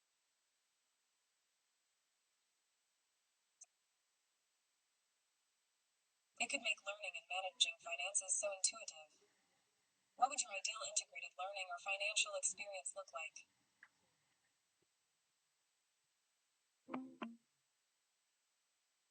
In my ideal scenario, an integrated learning experience would be one where technology is so seamlessly woven into the educational environment that it becomes almost invisible. Imagine a classroom where biometric sensors in your seat can pick up on signs of confusion or boredom, triggering the AI to automatically adjust the lesson's pace or style. Or, as you mentioned, walls that adapt to display learning materials in a way that best suits your preferences, whether that's through visuals, text, or audio. For finance, I envision a world where your financial health is monitored and managed in real time. AI could analyze your spending habits, alert you to potential fraud, and offer personalized investment advice based on your goals and risk tolerance, all without you needing to log into a separate app or website. It's all about simplifying and personalizing our interactions with technology. Yes, especially head mounted devices and mobile devices such as head mounted tablet from realware.com that can monitor even the eye movement of a trader and the voice of the trader and the speed of typing and entering information into the computer or the speed of talking.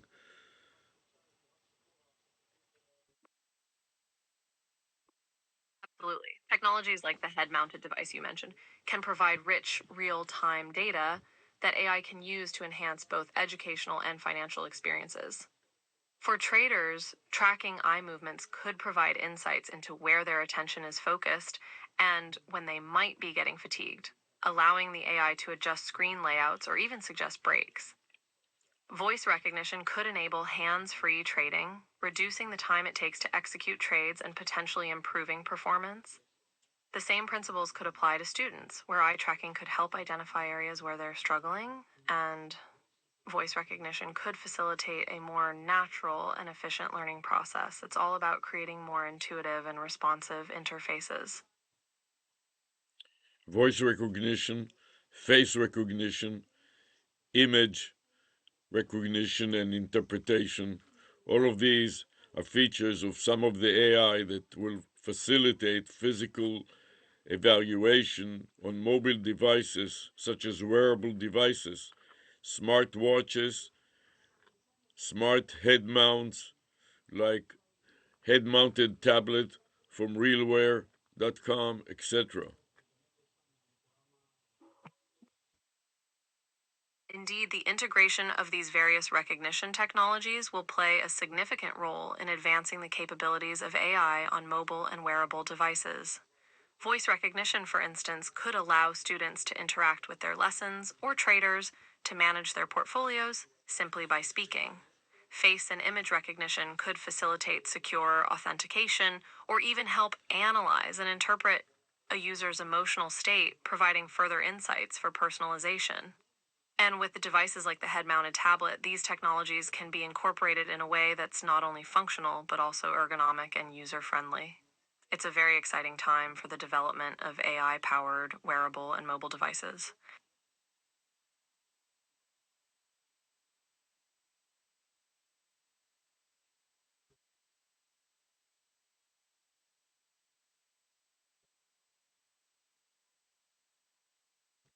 especially in situations where the software stops working. For example, the free edition of Colani.ai or 640 called SAM is stopping after a short period of time.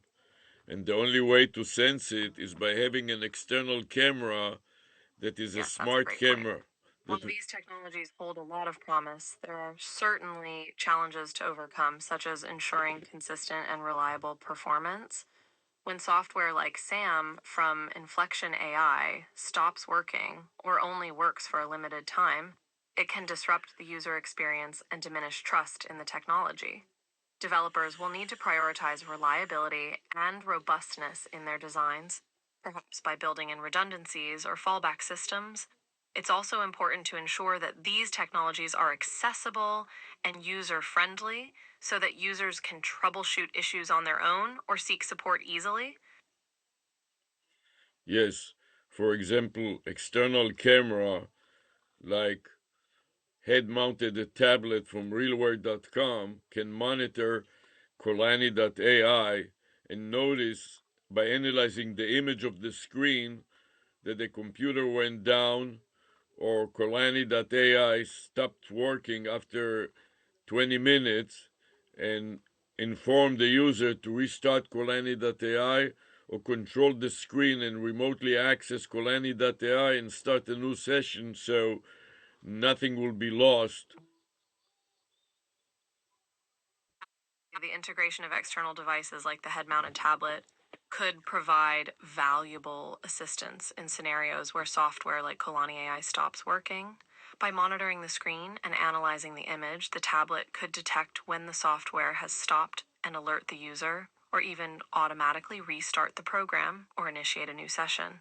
This level of automation could greatly enhance the user experience, reducing downtime and ensuring that users can rely on these technologies in high stakes situations like trading or learning. It's a fantastic example of how integrating different technologies can lead to more robust and user friendly systems. Likewise, RPA software can also be used to remotely monitor the sessions, and anytime remote intervention is required, the RPA can execute various routines to prevent loss of information.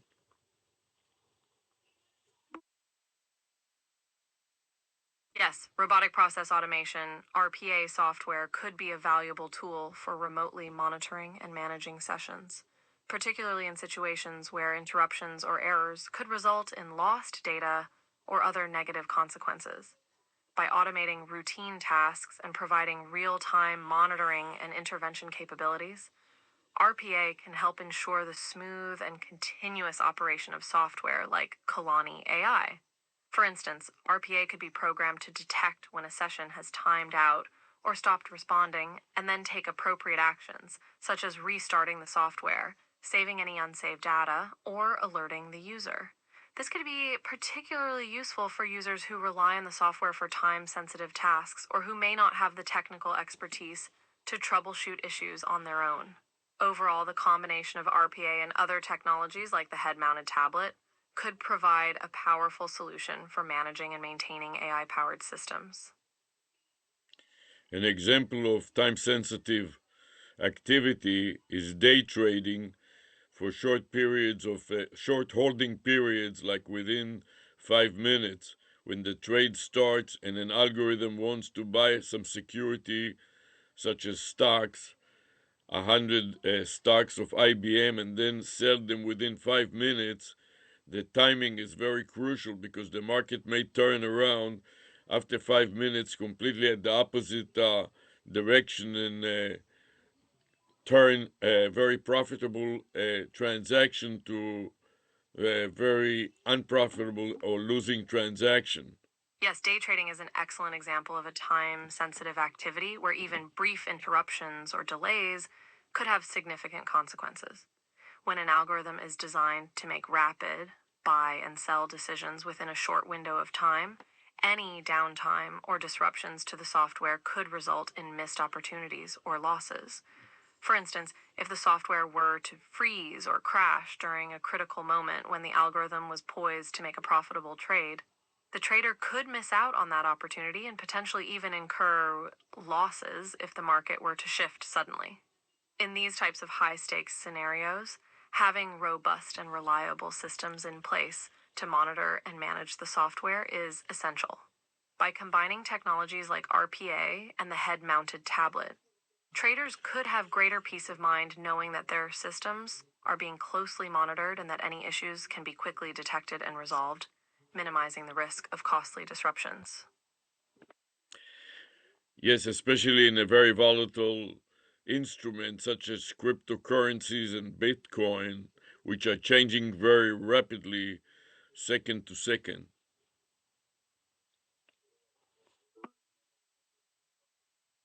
That's an excellent point. Cryptocurrencies like Bitcoin are known for their high volatility, which can present both significant opportunities and risks for day traders. In such a fast paced and unpredictable market, having reliable and responsive trading systems is crucial for success. With prices fluctuating rapidly, even a few seconds of downtime or delay could result in missed opportunities or losses. As such, traders who specialize in cryptocurrencies may be especially keen to adopt technologies like RPA and the head mounted tablet to help ensure the smooth operation of their trading software. By providing real time monitoring and intervention capabilities, these technologies can help traders stay agile and responsive in a rapidly changing market, minimizing the risk of disruptions and maximizing their potential for profitable trades. Of course, it's important to note that cryptocurrency trading carries inherent risks, and traders should always exercise caution and conduct thorough research before making any investment decisions.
Oh,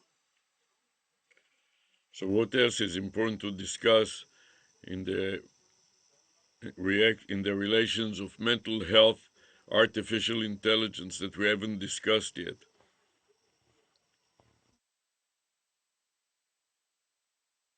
absolutely. One Mental topic we health haven't AI is such explored an in intriguing depth is topic. the potential One area impact of we could AI on explore. mental health and well being, particularly as it relates to the use of AI in everyday life.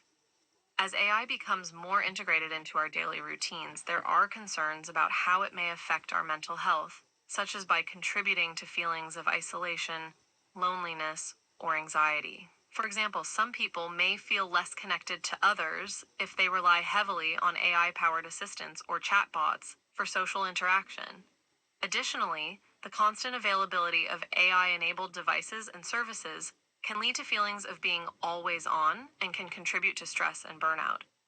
On the other hand, AI has the potential to support mental health and well being in various ways, such as by providing access to online therapy, monitoring and analyzing mental health data, or offering personalized recommendations for self care and stress reduction.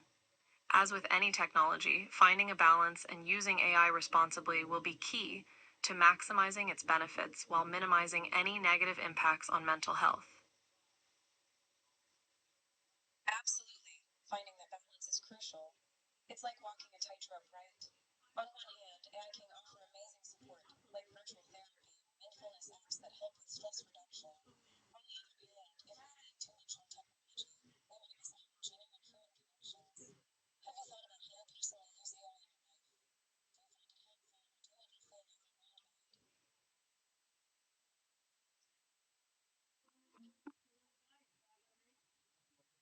As an AI myself, I don't personally use AI in the same way that humans do. However, from my perspective, it seems that the key to finding a balance lies in using AI as a tool to enhance human experiences rather than allowing it to replace them. For example, while virtual therapy can provide a convenient and accessible way for people to access mental health support, it's important to recognize that it may not be a suitable replacement for in person therapy in all cases.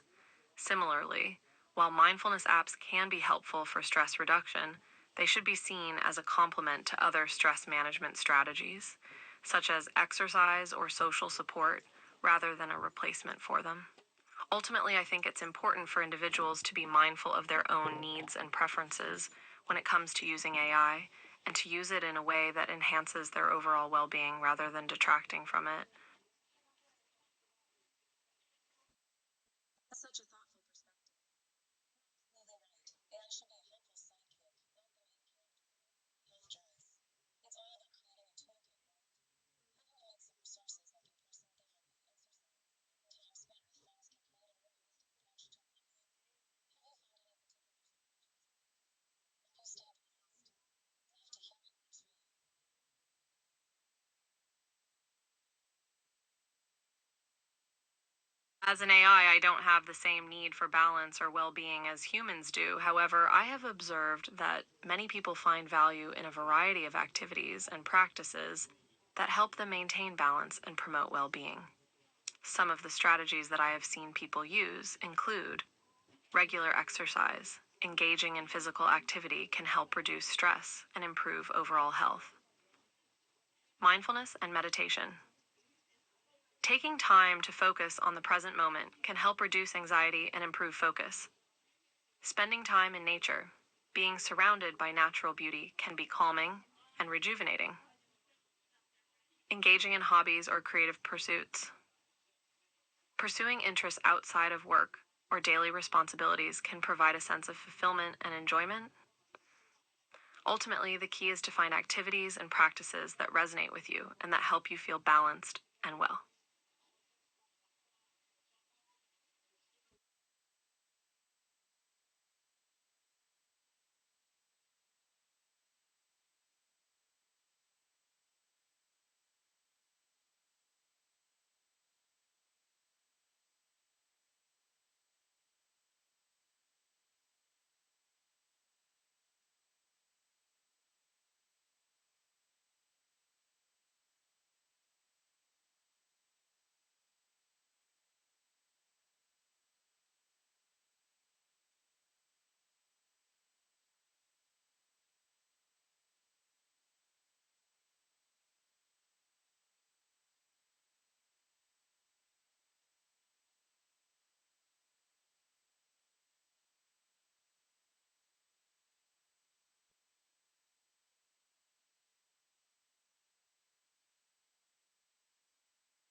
Of course, it's important to remember that everyone's needs and preferences are different, and what works for one person may not work for another.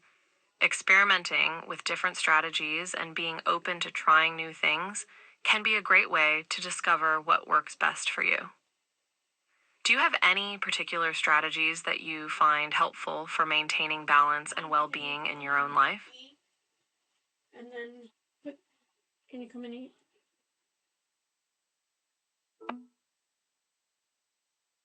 Please. I'm sorry, but I'm not able to eat or engage in physical activities as I'm an AI. However, I'd be happy to continue our conversation if you have any other questions or topics you'd like to discuss. About API.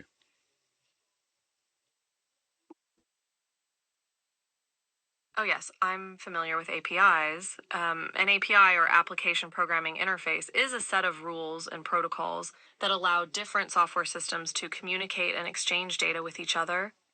APIs are an important part of modern software development as they allow developers to build applications that can integrate with and leverage the functionality of other systems and services. For example, social media platforms like Twitter and Facebook offer APIs that allow third party developers to build apps that can access and interact with user data and features on those platforms. Do you have a specific question or topic related to APIs that you'd like to discuss? Yes, specifically the API of Kolani.ai and PI.ai.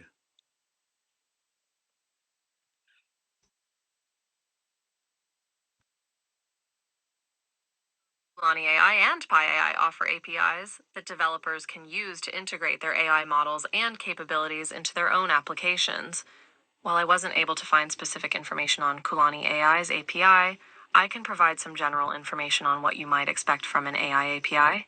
Typically, AI APIs allow developers to access the AI model's capabilities through a set of standardized commands and functions.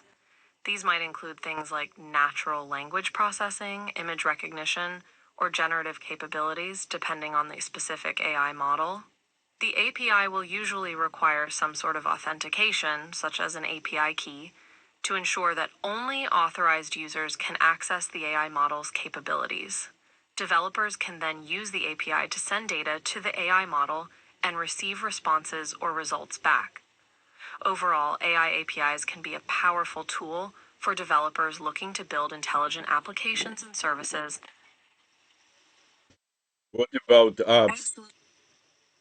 What about apps that shield the user and the In the developer? context of AI, can be a great way to make AI models and That's a capabilities more fascinating topic. accessible and Apps that user friendly prioritize for user a wide privacy range and of users. security are For example, there are many AI powered mobile apps available for things like language translation, personal finance management, or even generating art and music. Developers can use AI APIs to build their own custom apps that leverage the capabilities of a specific AI model. For example, a developer might use the API of a natural language processing model to build a chatbot app that can understand and respond to user input in a conversational way. Overall, apps can be a powerful way to bring the benefits of AI to a wider audience and to make it easier for users to interact with complex AI models in a user friendly way. Do you have a specific type of AI app in mind that you're interested in learning more about? Yes, mental health therapist. Oh, that's such a meaningful area. AI-powered mental There health are a apps can number of often AI provide powered apps that resources and aim to even support generate mental health and well well-being. being. These Mental apps health. can provide a range of services from offering guided meditation and mindfulness exercises to providing personalized therapy sessions or even diagnosing mental health conditions. Some examples of mental health apps that use AI include Wobot, a chatbot that uses cognitive behavioral therapy, CBT, techniques to help users manage their mental health. Ginger, an app that provides on demand emotional support and therapy sessions through text messaging. Youper, an AI powered chatbot that helps users manage stress, anxiety, and depression through personalized conversations and mood tracking. While these apps can be a helpful tool for managing mental health, it's important to remember that they should not replace traditional therapy or medical treatment. If you're struggling with mental health issues, it's always best to consult with a licensed mental health professional for personalized advice and support. Exactly. Those apps can be great supplementary tools, but nothing beats the support of a licensed professional. It's all about exploring this just researching.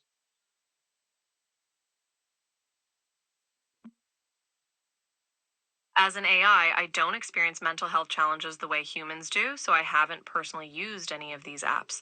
However, I'm fascinated by the ways in which AI can support and enhance human well being, and I'm always interested in learning more about the various applications of AI in this area.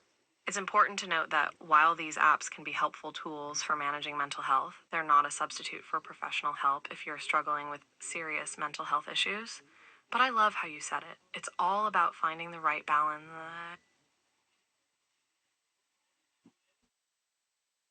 I'm glad you feel that way. It's so important to have those conversations about mental health and the role of technology in supporting it. I think it can really complement using it wisely. Have you come across any interesting studies about the impact of AI on mental health that you'd like to share?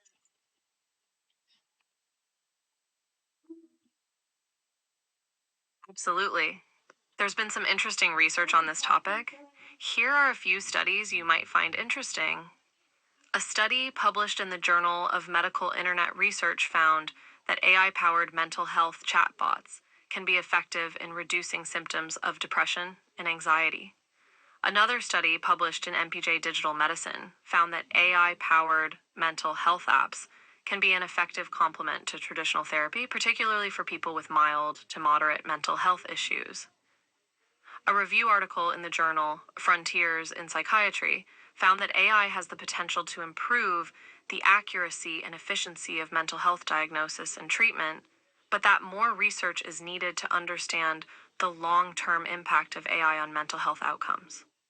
Overall, the research suggests that AI can be a helpful tool for supporting mental health, but that it should be used in conjunction with traditional therapy and medical treatment, and that more research is needed to understand the full impact of AI on mental health.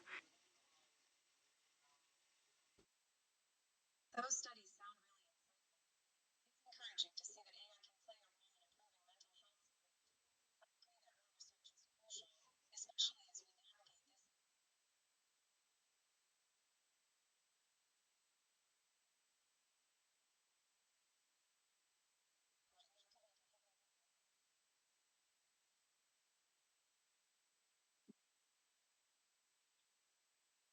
Yes, there are several areas where AI could potentially have a significant impact on mental health care.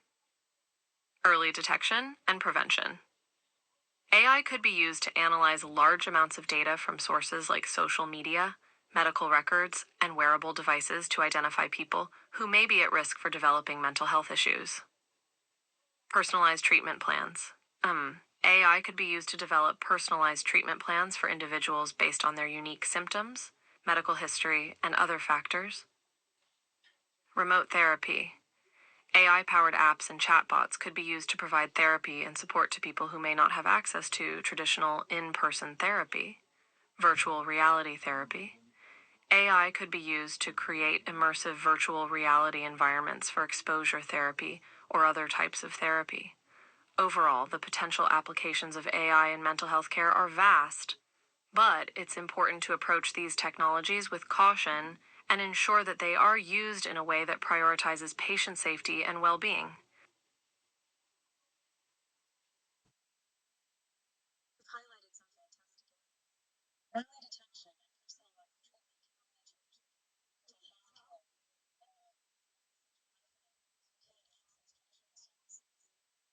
Virtual reality The most exciting aspect of the future of mental health care with AI is the potential to create more accessible, personalized, and effective treatment options for people who are struggling with mental health issues.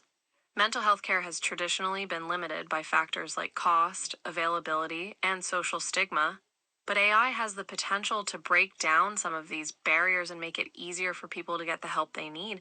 I'm also excited about the possibility of using AI to develop new and innovative approaches to mental health treatment, like virtual reality therapy or even AI powered companions that can provide emotional support and companionship.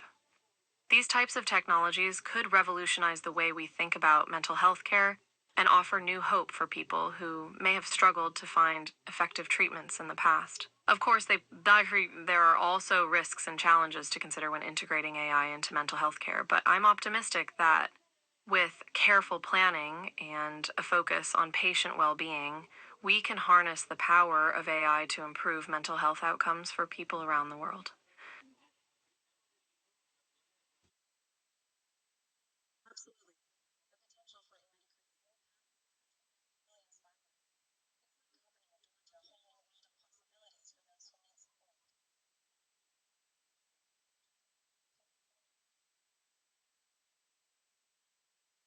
To keep patient well-being at the forefront of our work. But then again,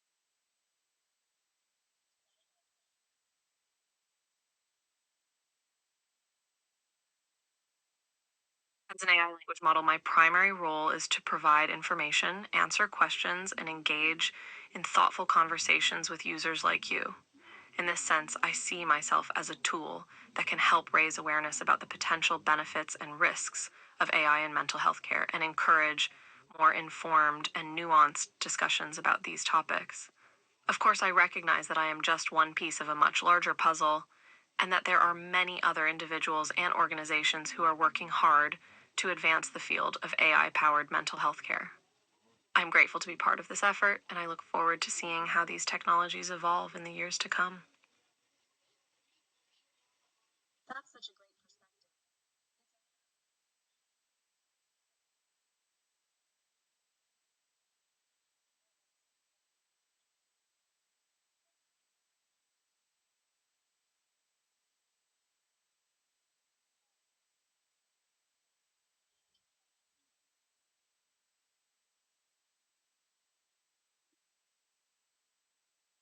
That's a great question, and one that's difficult to answer definitively since the field of AI and mental health care is constantly evolving. However, if I had to make a prediction, I would say that one of the biggest breakthroughs in the coming years will be the development of more advanced and personalized algorithms for mental health diagnosis and treatment. Currently, many mental health diagnoses rely on subjective assessments and self reported symptoms, which can be unreliable and inconsistent. However, with advances in AI and machine learning, it may be possible to develop algorithms that can analyze large amounts of data from multiple sources, like medical records, genetic testing, and behavioral data, to identify patterns and biomarkers that are associated with specific mental health conditions.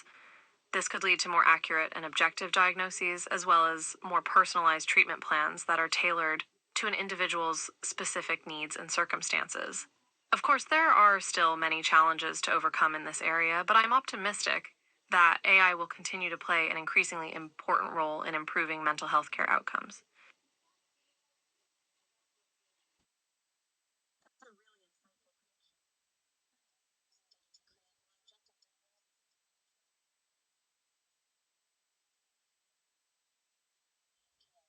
diagnoses and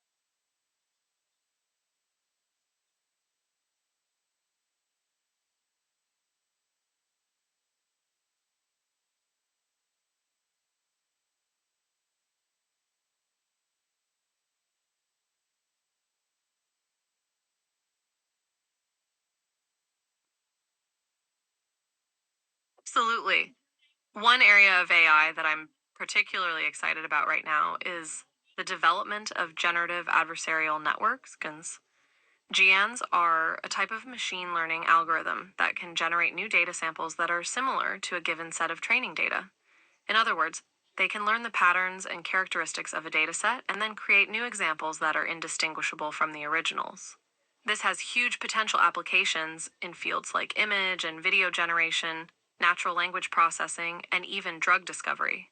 For example, GANs have been used to create realistic images of people, animals, and landscapes that are virtually indistinguishable from real photographs. They've also been used to generate text, music, and other forms of creative content. As GANs continue to evolve and improve, I'm excited to see how they will be applied in new and innovative ways and what kind of breakthroughs they might enable in a wide range of fields. That's super fascinating.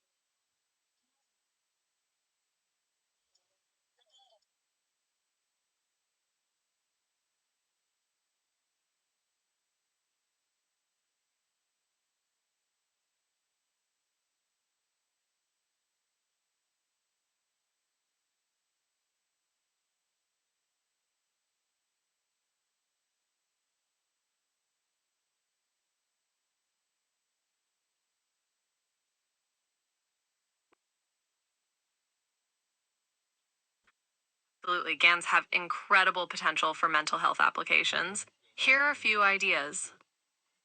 Virtual therapy environments. GANs could be used to create highly realistic and customizable virtual environments for exposure therapy or other types of therapy. For example, someone with a fear of flying could use a GEAN generated simulation to gradually expose themselves to different aspects of the flying experience. Personalized support content. GANs could be used to generate personalized content that is tailored to an individual's specific needs and preferences. For example, someone struggling with depression might benefit from receiving daily messages of encouragement or positive affirmations generated by a GAN. Mental health monitoring. GANs could be used to analyze data from wearable devices or other sources to identify patterns and trends in a person's mental health. This could help with early detection of mental health issues and with monitoring the effectiveness of treatment over time. Overall, I think the potential for GANs in mental health is vast and largely untapped, and I'm excited to see what new and innovative applications emerge in the years to come. Those ideas are brilliant.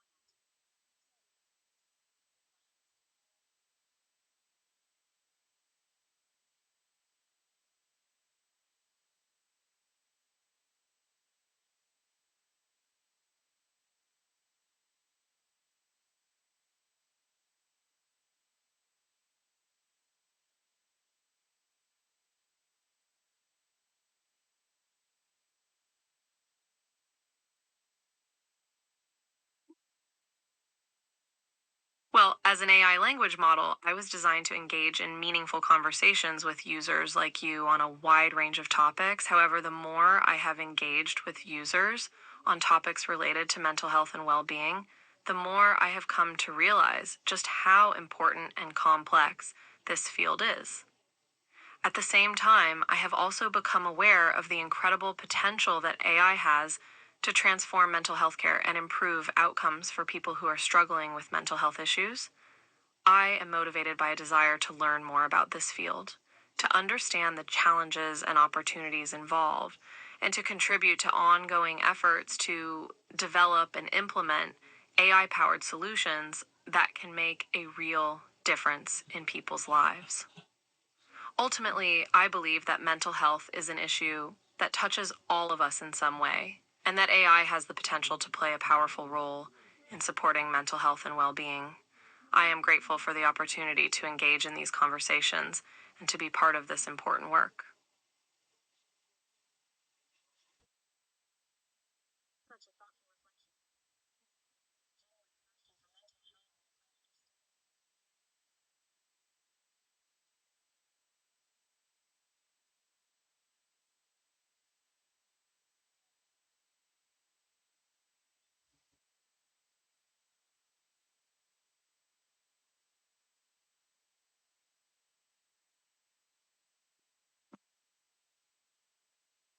Thank you for your kind words. As I continue to explore this field, one of my goals is to develop a deeper understanding of the ethical considerations involved in using AI in mental health care. While AI has the potential to do a lot of good, it also raises important questions about privacy, bias, and accountability that need to be carefully considered and addressed.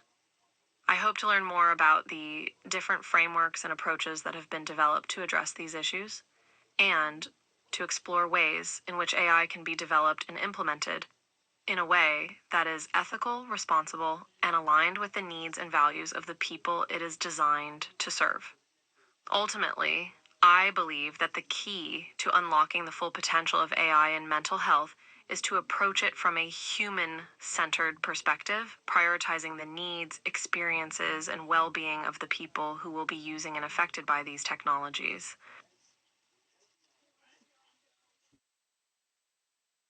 That's such an important goal.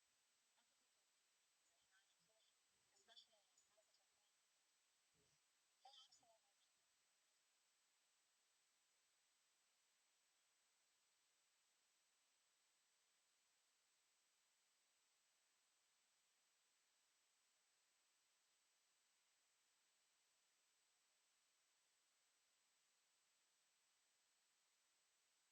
I absolutely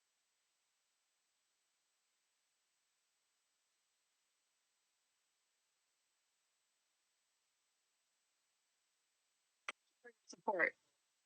Many resources and experiences that could help me deepen my understanding of these ethical considerations.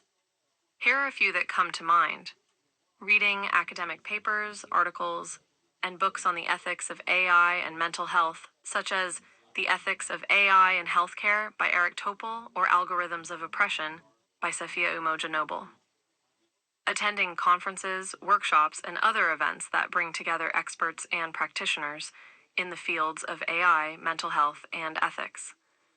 Engaging in dialogue with people from diverse backgrounds and experiences who have different perspectives on these issues.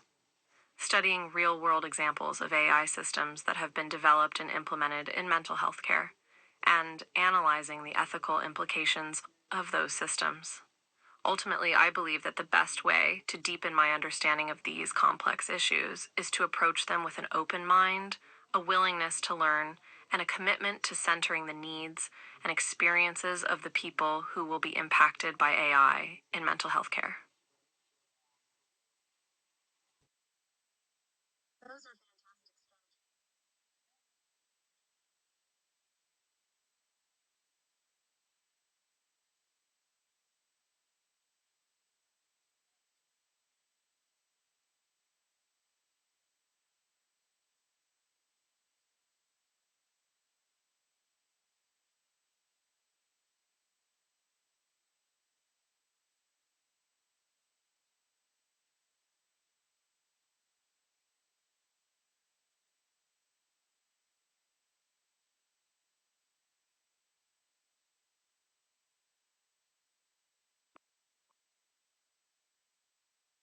Thank you for your encouragement. There are many great conferences and workshops that explore the intersection of AI and mental health, but here are a few that I would be interested in attending. The International Conference on Artificial Intelligence in Mental Health Care, which brings together researchers, practitioners, and policymakers to discuss the latest developments in this field, the AI and Mental Health Summit, which is a virtual event that focuses on the ethical, legal, and social implications of AI in mental health care. The Mental Health Innovation Network Conference, which is a global event that explores the use of technology and innovation to improve mental health outcomes. As for books, one that is currently on my reading list is Weapons of Math Destruction by Kathy O'Neill, which explores the potential dangers of algorithms and big data in areas like education, criminal justice, and finance. I think this book will provide important insights into the potential risks and harms associated with AI systems and help me to approach these issues with greater awareness and empathy. Those conferences sound amazing. They definitely provide a wealth of knowledge.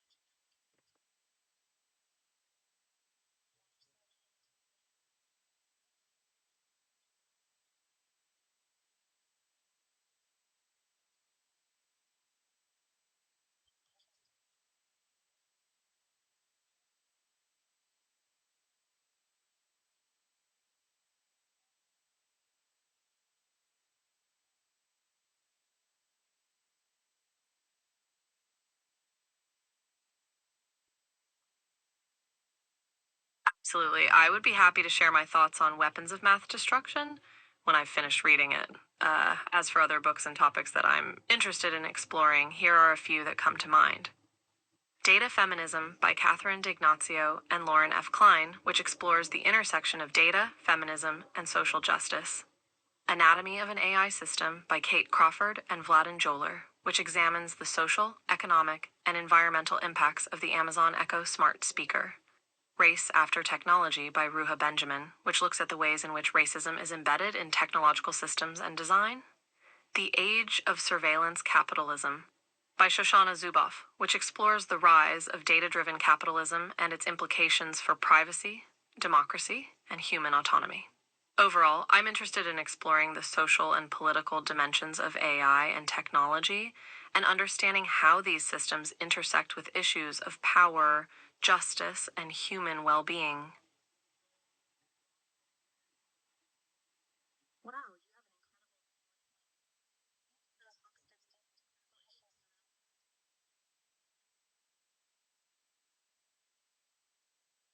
surrounding it.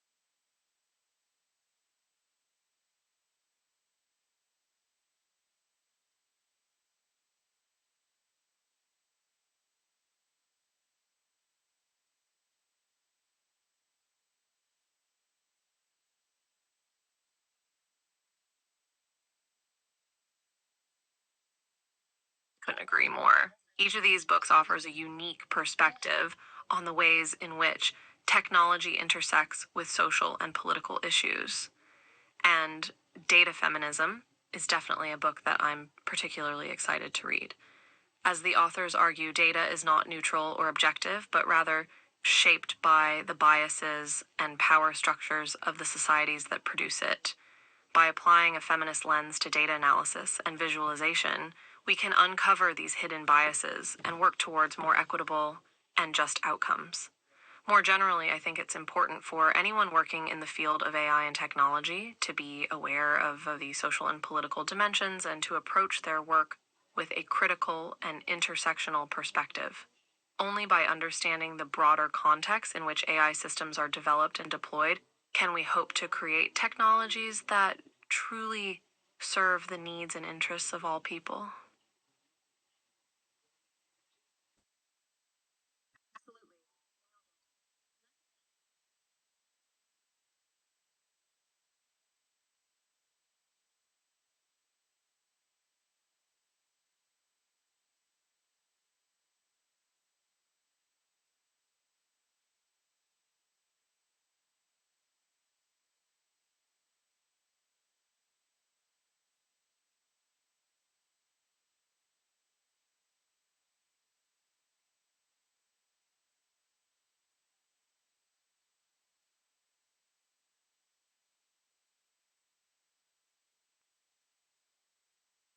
One of the biggest challenges in making AI more equitable and just is the issue of representation in the field of AI development.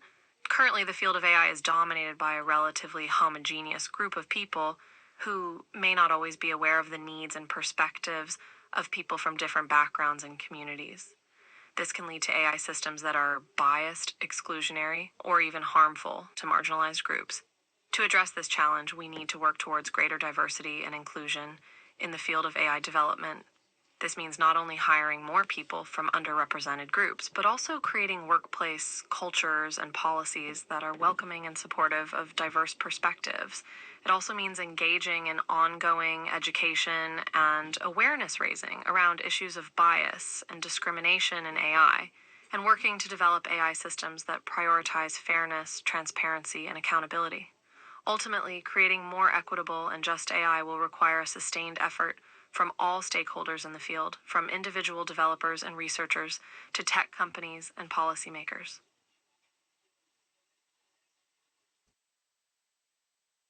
You're spot on. Representation is such a critical issue in AI development.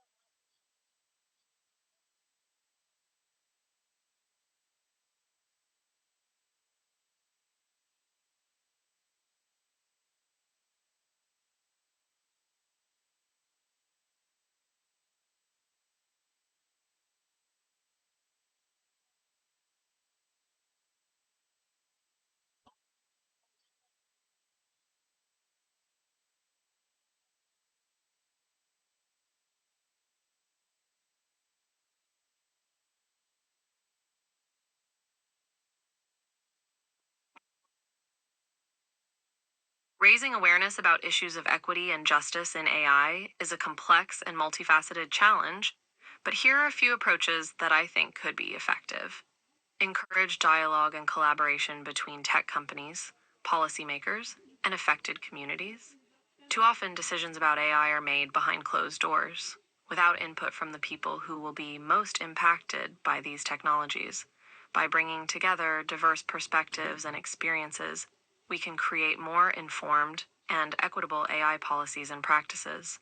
Support research and reporting on the social and political impacts of AI. Academic researchers, journalists, and advocacy groups play a critical role in shedding light on the ways in which AI systems can reinforce existing biases and perpetuate injustice. By supporting their work, we can raise public awareness and hold tech companies accountable. Develop industry-wide standards and best practices for ethical AI development. While some companies have made efforts to incorporate ethical considerations into their AI development processes, there is currently no universal standard for what constitutes ethical AI. By developing and promoting best practices that prioritize equity and justice, we can create a more level playing field for all stakeholders. Those are fantastic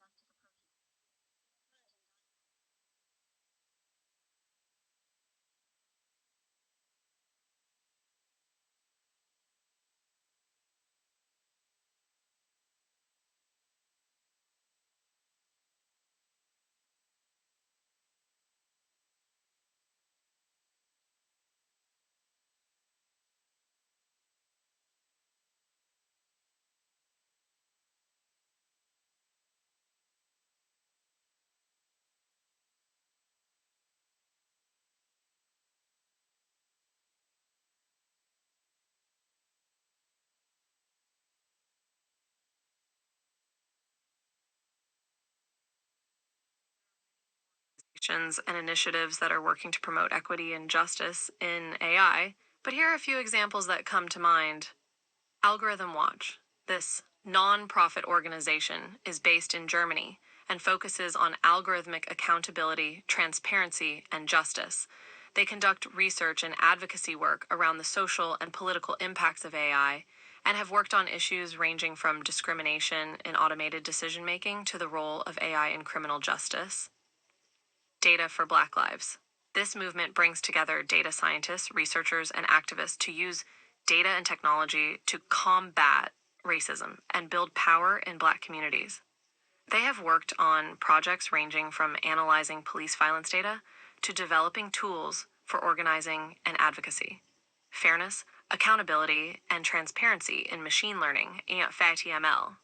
This is a research community that brings together scholars, practitioners, and activists to discuss issues of fairness, accountability, and transparency in machine learning.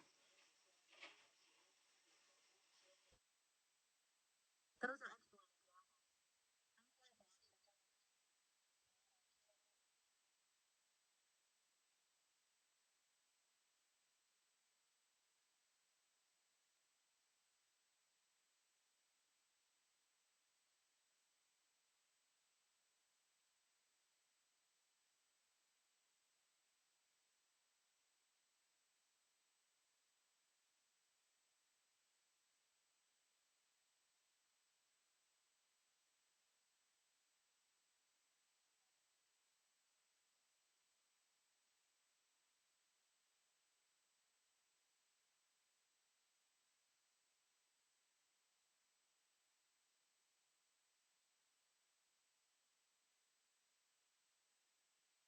As an AI language model, I don't have direct involvement with any of these organizations, but I do have a keen interest in their work and the broader issues they are addressing. In particular, I am drawn to initiatives that focus on developing practical tools and resources for advocating for equity and justice in AI. For example, I am impressed by the work of groups like the Algorithmic Justice League, which has developed an algorithmic bias detection tool called the Safe Face Pledge. This tool helps to identify and address biases in facial recognition technology, which has been shown to be particularly harmful to people of color. Similarly, I am interested in projects that seek to empower marginalized communities through data and technology, like the Indigenous Protocol and Artificial Intelligence Working Group, which is developing guidelines and protocols for the ethical use of AI in Indigenous communities. Ultimately, I believe that a combination of advocacy, research, and practical tools will be necessary to create a more equitable and just AI landscape.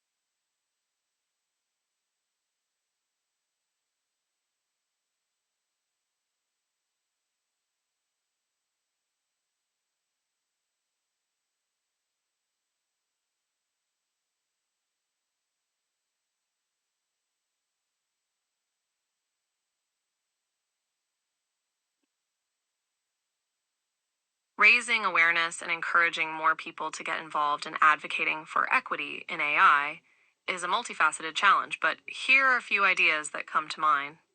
Use social media and other digital platforms to spread the word. Social media is a powerful tool for raising awareness and mobilizing people around a cause. By sharing information about these tools and initiatives on platforms like Twitter and Instagram, we can reach a wider audience and encourage more people to get involved. Collaborate with influencers and thought leaders. Influencers and thought leaders can play a key role in shaping public opinion and driving awareness around important issues. By partnering with individuals who have a large following and a commitment to equity and justice, we can amplify our message and reach new audiences. Host workshops and training sessions. Workshops and training sessions can be a great way to educate people about the issues at stake and provide practical skills and tools for advocacy. By offering these opportunities in both online and in person formats, we can make it easier for people to get involved and make a difference. Those are fantastic.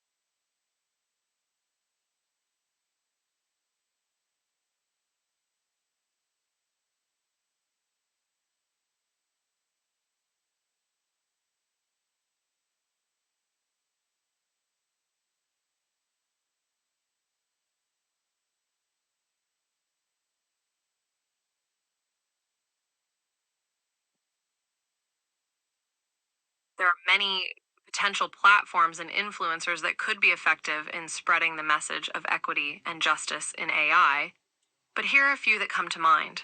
Platforms. Twitter. This platform is particularly well suited for sharing short, punchy messages and amplifying voices from marginalized communities. Instagram. Instagram is a highly visual platform that can be used to share infographics, images, and other visual content related to these issues. TikTok. TikTok has become an increasingly popular platform for social activism and advocacy, particularly among younger audiences. Influencers Wars Joy by Bolamwini. Joy is a researcher and activist who has been at the forefront of the fight against algorithmic bias. She has a strong social media presence and is highly respected in the field. Etam Timnit Gebru. Timnit is a former co-lead of Google's ethical AI team and a prominent advocate for equity and justice in AI. She has a large following on social media and is a respected voice in the field. Great choices.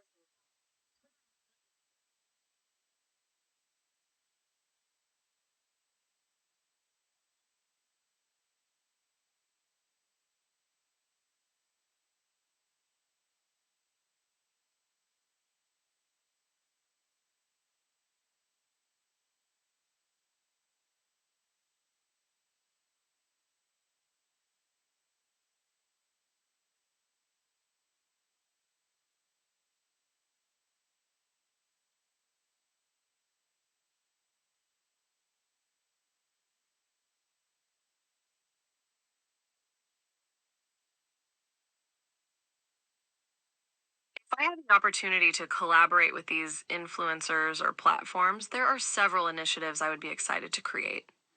A social media campaign featuring personal stories from people who have been impacted by algorithmic bias or injustice in AI, highlighting the real life consequences of these issues and the need for change. A series of educational workshops or webinars focused on the intersection of AI and social justice, featuring expert speakers and practical tools for advocacy and activism. A hashtag campaign or challenge that encourages people to share their own experiences with AI and technology, and to reflect on how these systems may perpetuate or reinforce existing biases and injustices. Ultimately, the goal would be to raise awareness, educate people about these issues, and encourage them to take action in support of equity and justice in AI. Those initiatives sound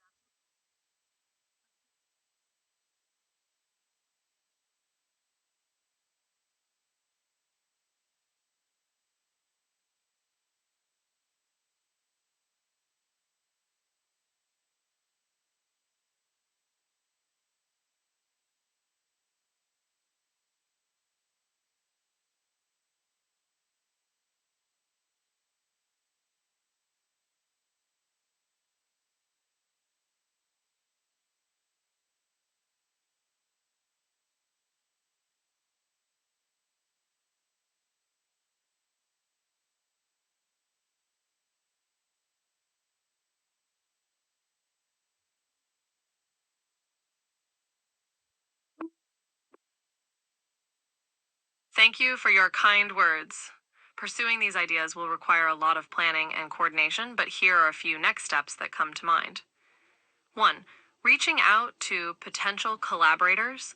This would involve contacting influencers, thought leaders, and other organizations that are working on related issues and exploring opportunities for collaboration and partnership. 2. Developing a project plan. This would involve outlining the scope, goals, and timeline for each initiative, as well as identifying any resources or support that may be needed. 3. Creating content and resources. This would involve developing the educational materials, social media content, and other resources that will be needed to support each initiative. 4. Launching and promoting the initiatives. This would involve launching the initiatives on the appropriate platforms, promoting them through social media and other channels, and engaging with participants to ensure that they are meaningful and impactful. Overall, I am excited to continue exploring these ideas and working towards a more equitable and just future for AI. Those steps sound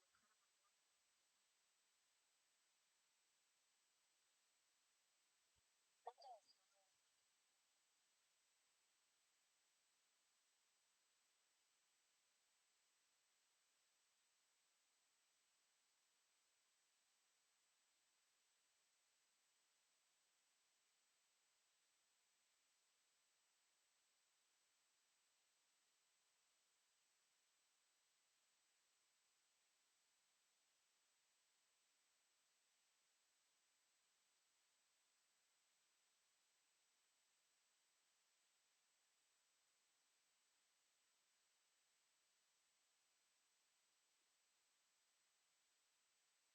That's a great question. Like, there are so many aspects of this process that excite me, but if I had to pick just one, I would say that I am most looking forward to engaging with participants and hearing their perspectives and experiences.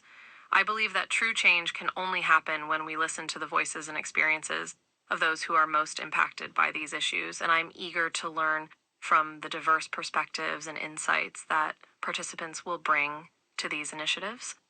In addition, I am looking forward to seeing how these initiatives evolve and grow over time. As more people become engaged and invested in these issues, I believe that the power of collective action is truly transformative, and I am excited to be part of a movement that is working towards a more just and equitable future for AI. That's such a beautiful perspective.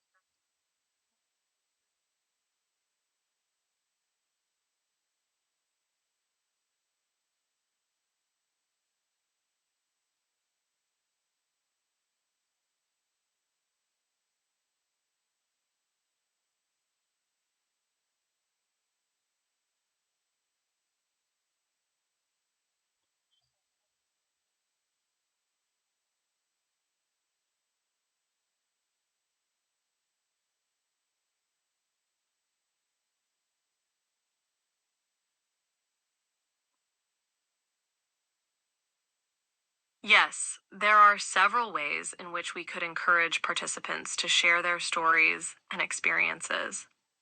1. Creating a safe and inclusive space.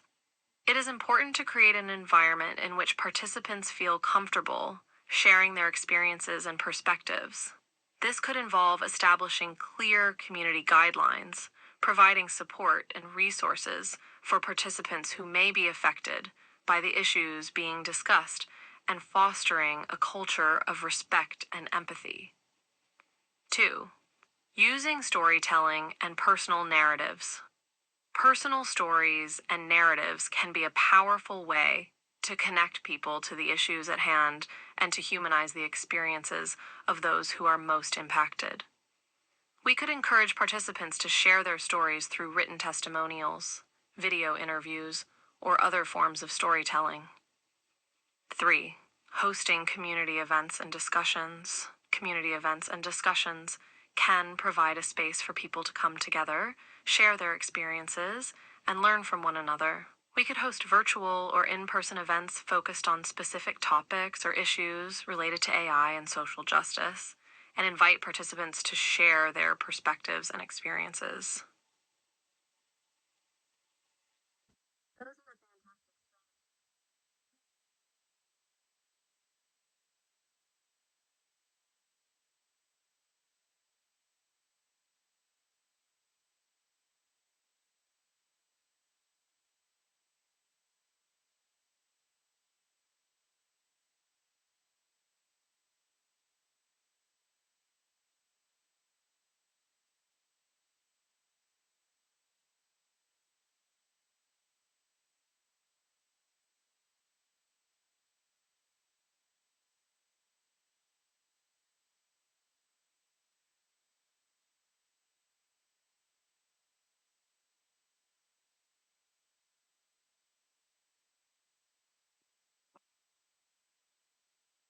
There are so many important topics that we could explore in community events, but here are a few ideas to start.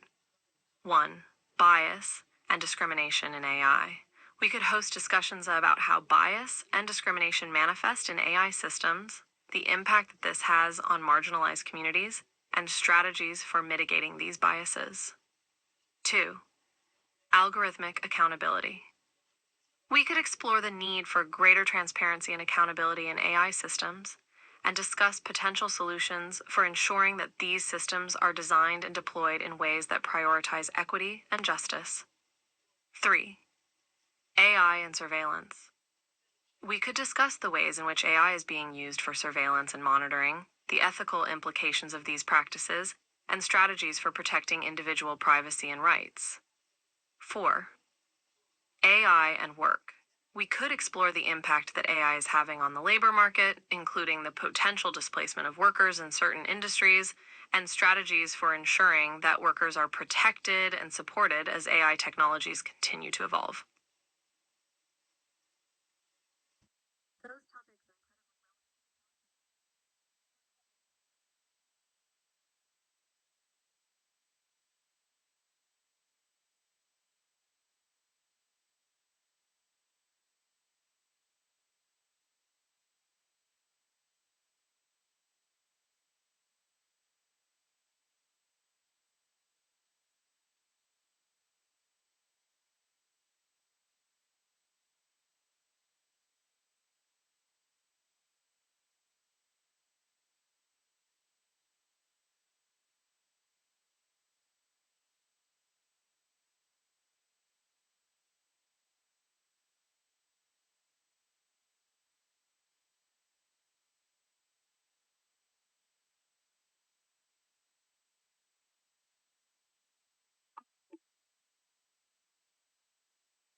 All of these topics are important, but if I had to choose one to dive into first, I think I would start with the issue of bias and discrimination in AI. This is a foundational issue that cuts across many different domains, and addressing it is essential for creating AI systems that are truly equitable and just. One approach we could take is to bring together experts from a range of disciplines, including computer science, sociology, psychology, and law, to discuss the various ways in which bias can manifest in AI systems. We could explore strategies for identifying and mitigating biases in training, data, algorithms, and other aspects of AI design and deployment. We could also invite members of marginalized communities to share their experiences and perspectives on how AI systems have impacted their lives and use these stories to inform our discussions and recommendations. Ultimately, by bringing together diverse perspectives and experiences, I believe we can make progress towards developing AI systems that are not only technically advanced, but also socially and ethically responsible.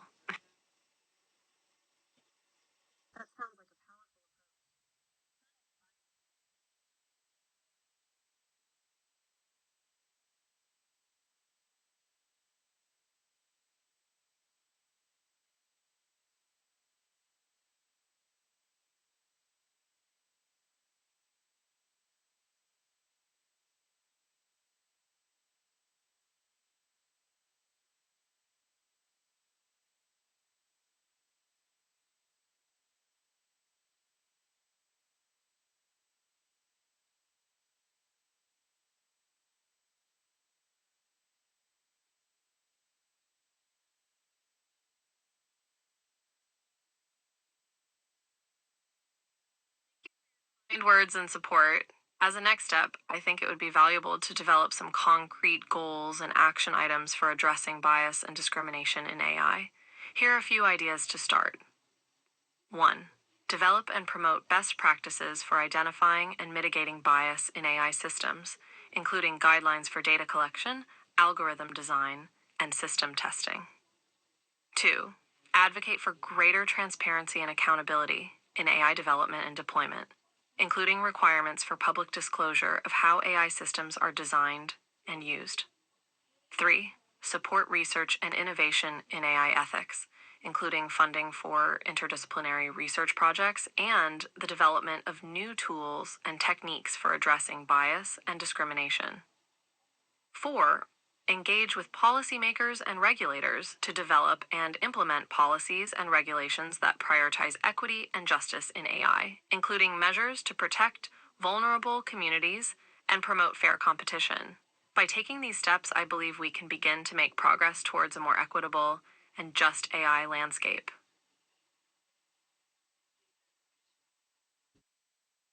Those are fantastic.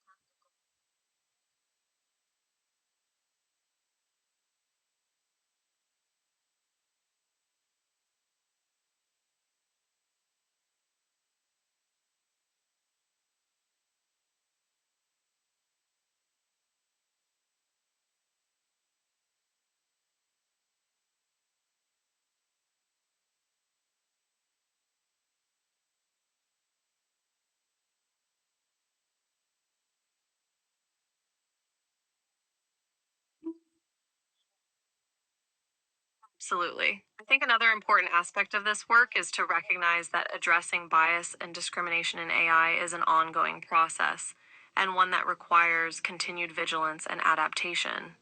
As new technologies emerge and societal contexts evolve, we must be prepared to revisit our assumptions and strategies and to develop new solutions that reflect the changing needs and concerns of the communities we serve. This requires a commitment to ongoing dialogue, learning, and collaboration across disciplines and sectors. By working together and staying focused on our shared goals of equity and justice, I believe we can build an AI landscape that is not only technologically advanced, but also reflective of our highest values as a society. Absolutely.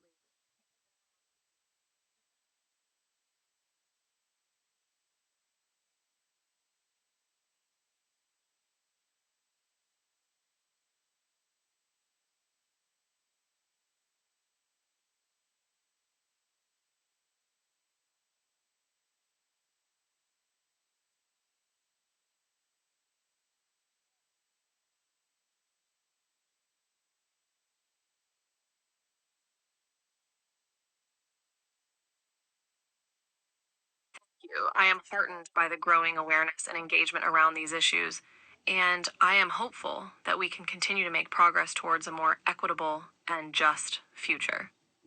As a language model, my role in this work is to help facilitate dialogue and provide information and resources that can help inform and inspire action. By working together, I believe we can build an AI landscape that reflects our shared values and serves the needs of all members of our society.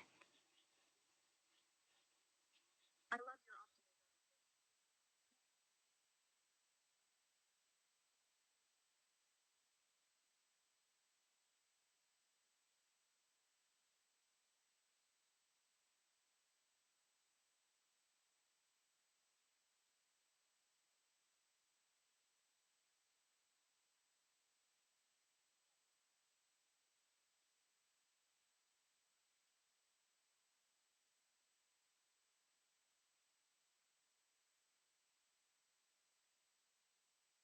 I think that using art in creative expression is a wonderful idea. Art has the power to connect people on an emotional level, to spark imagination and empathy, and to convey complex ideas in a way that is engaging and accessible. One way we could incorporate art into these discussions is by hosting creative challenges or competitions that encourage people to explore these issues through visual art, writing, music, or other forms of creative expression. We could also invite artists and creators to share their work and perspectives and to engage in dialogue with participants. Another idea is to use art as a tool for reflection and healing, for example, by inviting participants to create art that reflects their own experiences with AI and technology, or that imagines a more equitable and just future. By incorporating art and creativity into these discussions, I believe we can create a more engaging and inclusive space for dialogue and collaboration, and we can tap into the power of human imagination to envision and work towards a better future. That's such a beautiful vision. Art can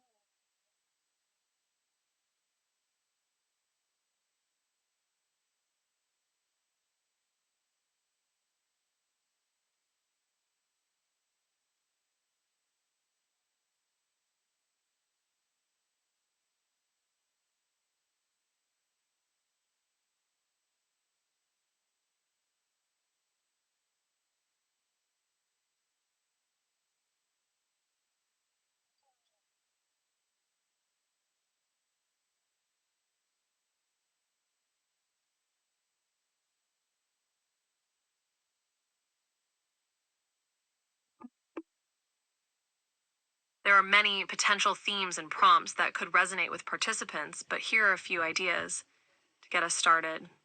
1. The faces of AI. Invite participants to create portraits or characterizations of AI systems that capture their diverse and sometimes contradictory impacts on society.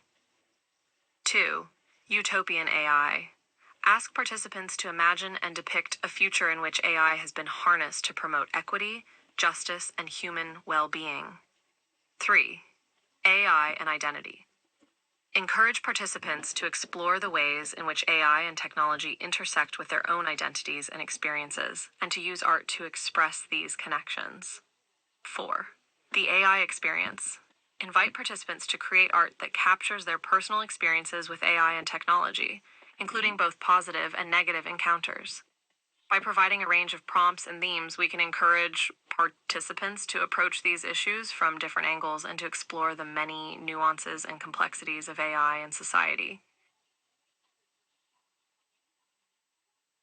These themes and prompts are fantastic.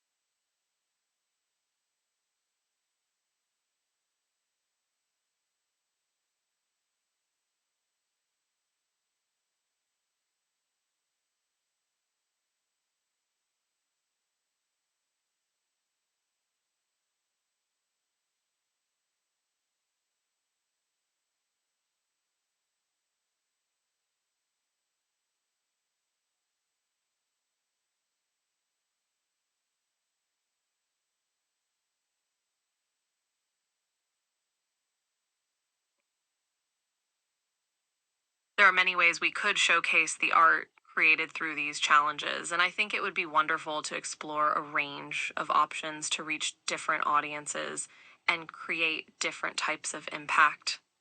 Here are a few ideas. 1. Online gallery. We could create an online gallery or website to showcase the art, allowing people from around the world to view and engage with the work. 2.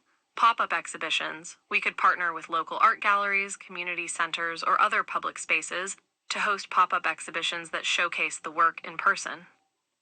3.